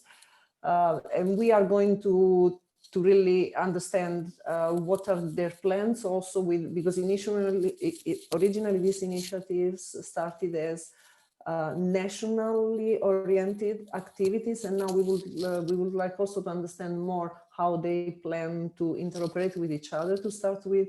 So we are going to have further conversations with them. So we are aware, and actually it fits very much the whole big picture that we have. Richard, could I add something there? Yes, absolutely. Just so that not only is this foreseen in the architecture of MyAcademicID, as tomorrow we will have a presentation of a colleague of ours that will show how this is deployed exactly in such circumstance where there is a national identifier. So I think the colleagues from Switzerland, Germany, Netherlands, and eventually others will hopefully feel quite at home with the way that we have foreseen this as an evolutionary possibility of what we currently have. So, yeah, I work for a small conservatorium in Italy. Actually, there are a lot of these conservatorium in Italy, and they feel a bit lost when you talk about federations that are connected with EduGain, as it seems to me more a university thing rather than for higher education, art institutions, or the likes. Does this federation apply to conservatoriums? If not, should I explain to the directors the way to join? Yeah, this is a very good question, actually. Somebody wants to take that, or shall I try? Well, I mean, it applies to all academic institutions, but exactly the eligibility of in Italy for GAR in this case, I think you have to talk to GAR whether you are eligible for membership in the GAR Federation. But there isn't anything a priori that excludes you, no. Yeah, it is. There are, as Leif said, we'll put you in touch. Actually, I'll send you a message so I can give you the contact of the people in Italy that are responsible for IDEM, the federation, and you can talk with them. Whether you are eligible or in any case, we want everybody to be able to support their users to go mobility using the online services that are being connected. So how do we make sure that the ESI is unique for all students or for a student in a given time?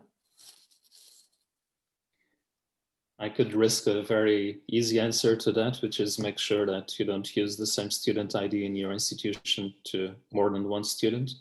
But this actually refers to the slide from Christos with the characteristics that an identifier needs to collect. If that has been observed, I think it's very unlikely by design that we're going to have duplicate identifiers. Although we could have students with more than one identifier, but not in the life cycle of the mobility and such. Yes, sorry. Christos, anything you would like to add? You okay? No, I don't add anything. Sorry, I have network problems and it is very difficult to follow many things. Apologies for this. It looks all good from our side. We don't notice that.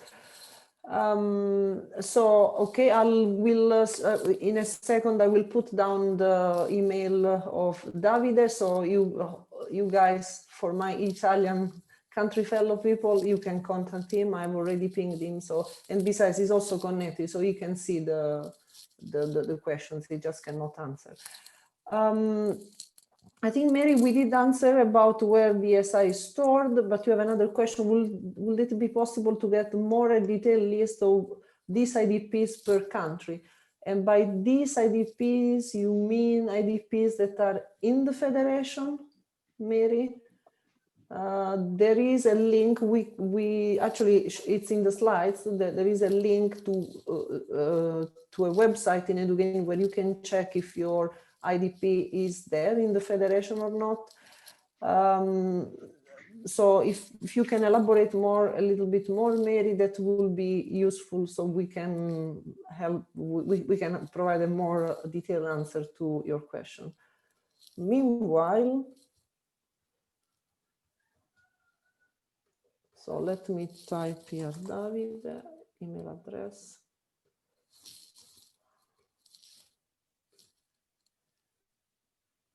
So here, there you go. Now everybody sending email to Davide. Sorry for this. So I think we have answered pretty much all questions. So I'm giving just 1 other minute if there are more clarification of things that you would like to see addressed.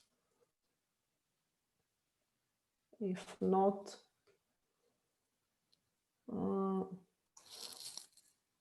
yes, I think I've put the name of the person, of Davide, so you should be able to see that. Carla as well. Yeah, no, we are aware that there are actually a lot of schools in Italy, art conservatorium that are not in Eden, and actually we are discussing with Eden what to do effectively. So I suggest that for the Italian friends that are here, that we take this offline also in Italian with Davide, and we go over questions and other things that you may have. Licia, also quickly, Yes. maybe to mention, tomorrow we have this panel discussion on challenges and opportunities in deploying the European Student Identifier. And I think so these questions will come up at that moment as well. And we have Davide is on the panel. Exactly, he's on the Yes. panel. So yes. I'm sure this question will be raised tomorrow as well. Yeah. And we know that no, this is a process. Digitization as such is a process. So we'll have to figure out on how we can work with existing infrastructure. And as soon as we know that we cannot cover a certain group of higher education institutions, we will have to see how we can address it. But the starting point should be trying to address it nationally speaking with existing infrastructure, with the national research and education networks in this context. And I think this will require a lot of discussion, dialogue, communication between NRENs, also sometimes national agencies and their higher education institutions to move this forward. And some of these issues might then come up at European level when it is not solvable at the national level. But yeah, more about it tomorrow, of course, during the panel.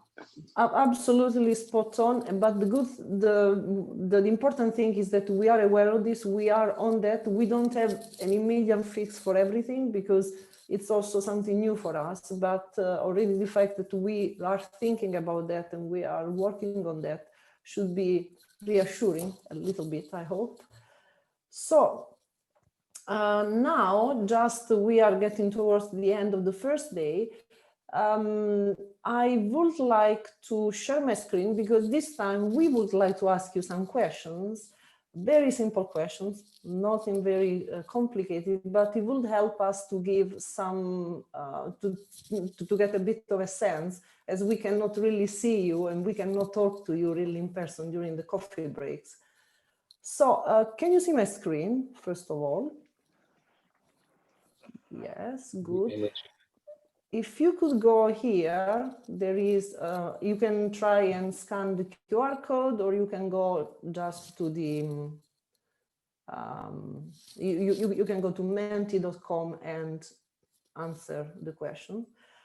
So I'll go ahead now. I suppose everybody has got there. Yeah. So just very quickly, don't think too much. What is your first thought about MyAcademicID now that you have heard about this?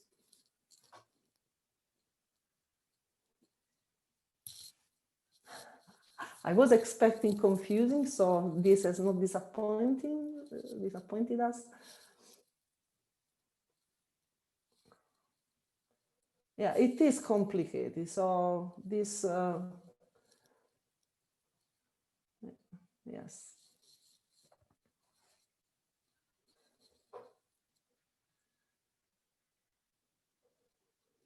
Yes, and actually all this, I will totally agree. It is complex. Also, when you look at the details, in most of the cases, hopefully people don't have to deal with the whole complexity, but it's good to be aware that's there. I can imagine there is some confusion because there are many components. I'm glad to see that useful is also coming out. So, because the whole purpose of this was really to find a way to make sure that users can go on mobility without having to do so much paperwork, getting online, use the same credential that they use at home to for their own emails, lecture, what have you, and still access the Erasmus services. So I'll let this go a little bit because this gives us also a little bit of an insight on where we may want to focus our attention going forward. Okay, so I'm happy that the useful is pretty much at the same level as complex. I see a competition between complex and confusing. Okay, thank you very much for this. Let's move on to the next question. So we tried to answer all questions that were in the Q&A, but there are many more details, and some of these questions have been addressed in the FAQ. So were you aware that such a page exists? Probably not, probably yes. If not, I really suggest that you take some time and go there, maybe just search for your question. There are many questions there, but it could be very useful for you to find more details and maybe even, you know, reading things. You can take your time to read and understand or reflect on points that we may have missed in our answers now online. So let's give a bit more time.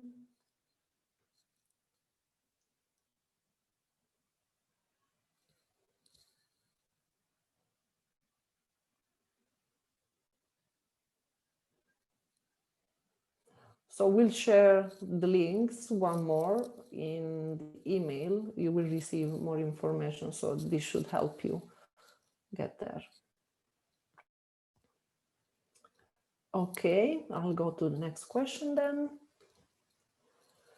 So could you easily ask questions via Zoom? Did you find that easy, challenging? I was hoping that this is the, yeah, family, yeah, of course.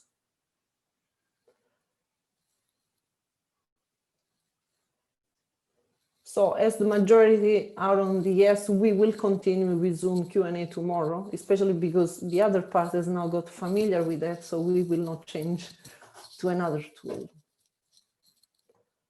Okay. Anything you would like to comment on today's content? Anything you would like us to be aware of? Or, you know, if you put things there, we will look at that. I'm not sure we can address things tomorrow right away, but certainly we will try and follow up on things and make sure that we can adjust and provide information if in some way. Too technical, yeah, but this is the challenging with different audience. For some people it's too technical, some others is not so technical. Lack of operativity. I don't understand what it means, lack of operativity exactly. Actually, this is a good question. What if we cannot meet the deadline for March and August? What happens? Maybe my colleagues can answer to that. Joao, Joachim. I'm going to take a pass on this one because I don't operate the EduGain infrastructure. I think we're all in a transition phase, so we will have to monitor how things go. And if that is a prevalent case, of course, we'll have to move things around a little bit in terms of deadlines. But I do think we need deadlines if anything is to ever start to happen. And I think Chris has already showed in his presentation that many higher education institutions already deployed ESI. So yeah, let's see if we can make it together. But actually it's nice to have a deadline because we can also see who can make it, who can't, how we can help, what we can do. Crystal, you wanted to say something? Yes. So the March deadline, it's really about the higher education institutions which operate and providers to release basic information that they already have available. This is a low-hanging fruit, and I don't see an issue with that aspect. Keep in mind that this is for the digitized process, right? To make this happen. What will be a bit more challenging will be the introduction of the European Identifier, because this is indeed a new thing. This is indeed something that probably more than one entities within institutions need to collaborate because usually the student identifier is not something that is managed by the same group that manages the identity provider, and this is something that they will need to work together. What we have seen though up to now is very encouraging, because I mentioned that already 350 institutions more or less have introduced it, and we haven't heard of any problems with that. So we will keep on monitoring this. That's why also we set the bar there for August, 9 months from now, and see how this will go on. Yeah, I'm scrolling through the feedback, and some people are asking for more meetings to receive information, detailed information, more. This is what is needed in steps 1, 2, 3, I suppose, and this is how things should happen. You will see something more tomorrow on more the experience from universities that are in that process. But we take, I think we will look with the team, I'm sure we will look with the team and we'll think of ways to provide more information in some form or shape that can help those at the universities on the technical side to make sure that they get really more detailed information on what is needed. So this will require some work, obviously, but we will reflect on the best way to do that. Letizia, can I make a comment on this also, because Yes. I think this is important, and perhaps we didn't highlight this enough. There are many different stakeholders involved throughout this process. It is not just one particular type of stakeholder, and this is where things become very complex.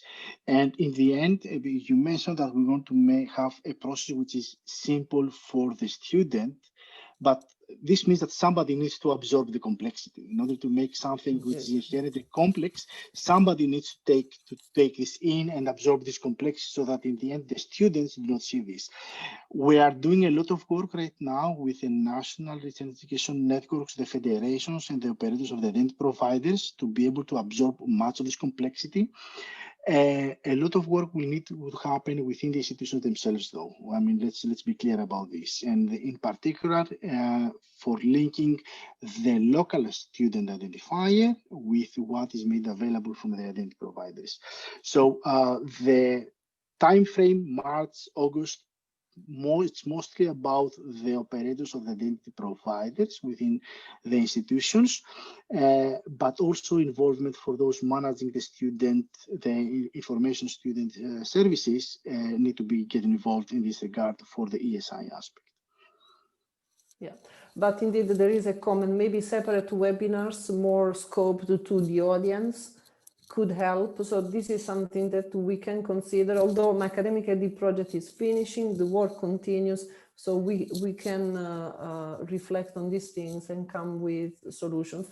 This was really meant to provide an overview of what's happening, presenting you with the whole picture, which can be confusing, but we will follow up with more specific information. I saw somebody was asking about the legal aspects on ESI and on federated authentication. So I think this is very useful for us. We don't have the time right now to go through everything, but we will try to maybe after the meeting to come to send you some feedback on some concrete overlapping comments that we have received. So Licia, a lot of the point of the MyAcademicID project was to demonstrate that a solution with this architecture could actually work. And the real work of operationalizing this, and which includes producing documentation and running webinars to explain how this actually works in detail, and explaining the legal aspects of it. All of that work is actually ahead of us. So it's not that surprising that that this seems both complex and confusing to a lot of people, because we're in the beginning of deploying it as an operational service.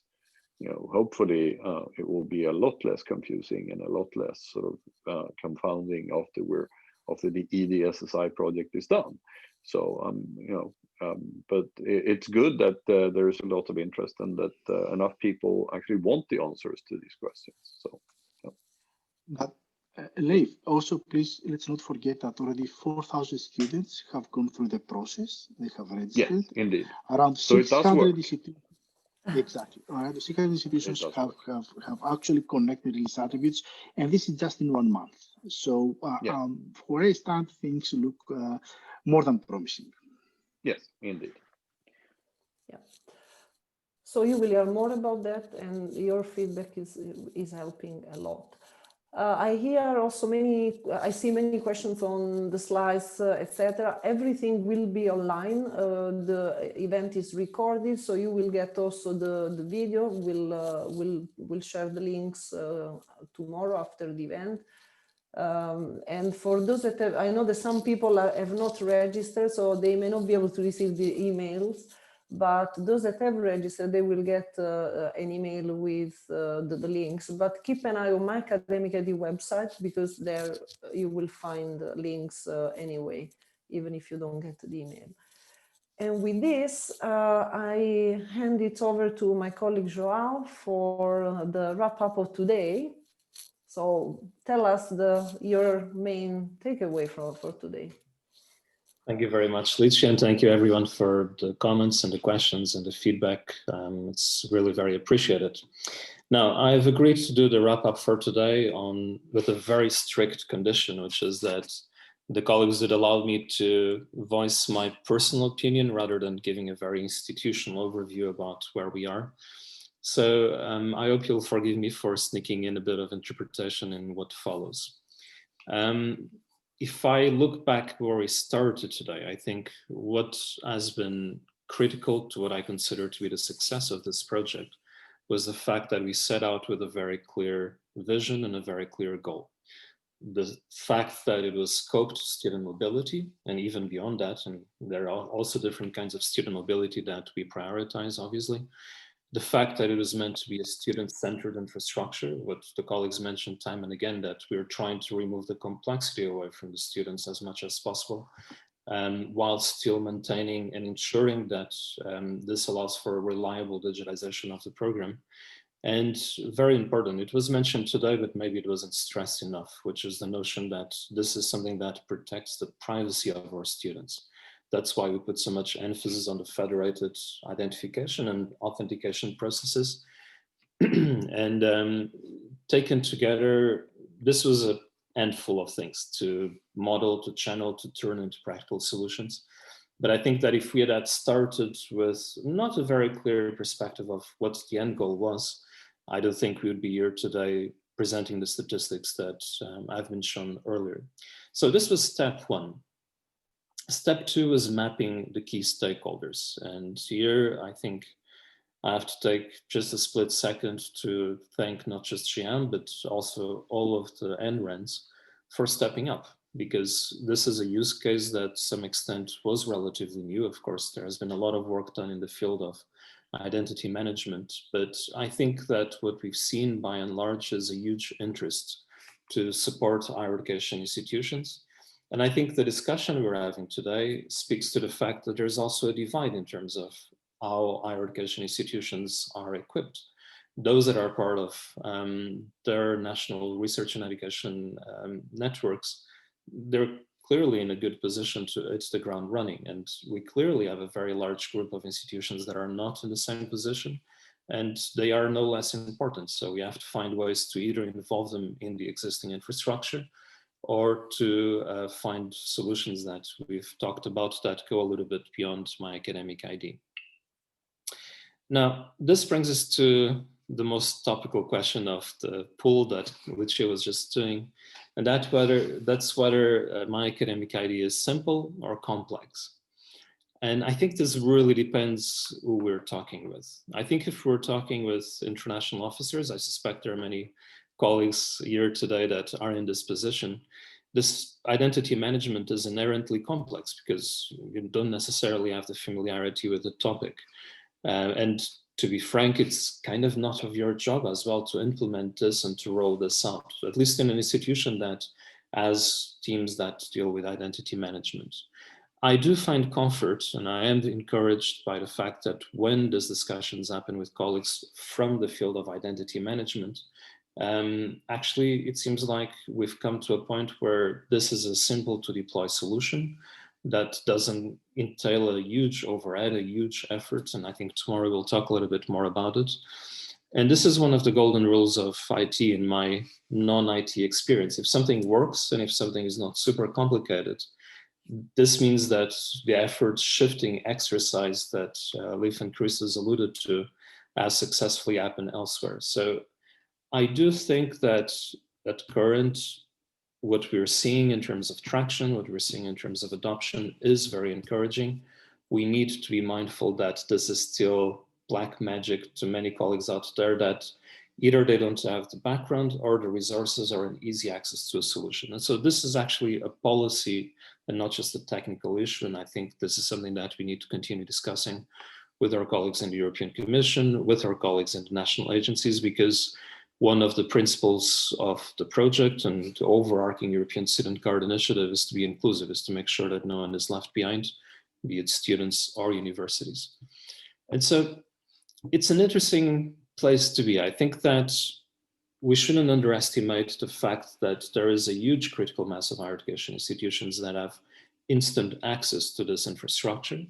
This is the exact opposite of reinventing the wheel. This is building on, standing on the shoulders of giants, making sure that in a very short period of time, we can have maybe 80% of European students having access to this. And I don't think we're far from that trajectory, but it is an important takeaway for the project team, as Leif was saying that the job is not done.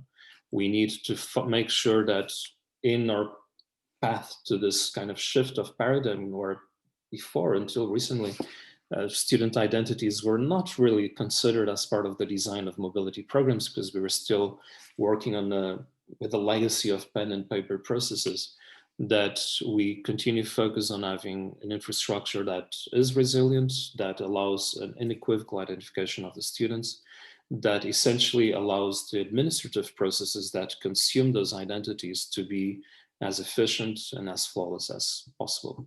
And so I can but thank everyone, the colleagues that have worked on the project, the colleagues that have came here today to learn about it and give feedback and might still be navigating what this is exactly. I think we need to come together tomorrow again to continue this discussion, because tomorrow we will have examples from institutions, higher education institutions, national examples, and I think that we can take already some steps towards affording some clarity, to sharing some best practices, and to then continue to make sure that this remains the case even after the end of the MyAcademicID project. So that's about it from my side in a nutshell. Thank you for the pleasure of allowing me to contribute for today's wrap up, Luigi. My pleasure. And in the last few minutes that we have, if anybody else from the speakers from today would like to add anything, this is your chance.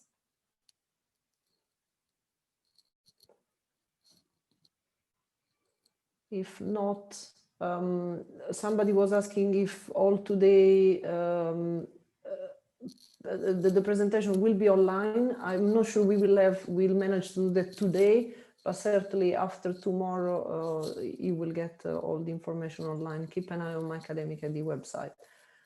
And with this, I think there is no punishment for anybody to finish a few minutes earlier and go for lunch. So thank you everybody for joining. Thank you those of the team that presented.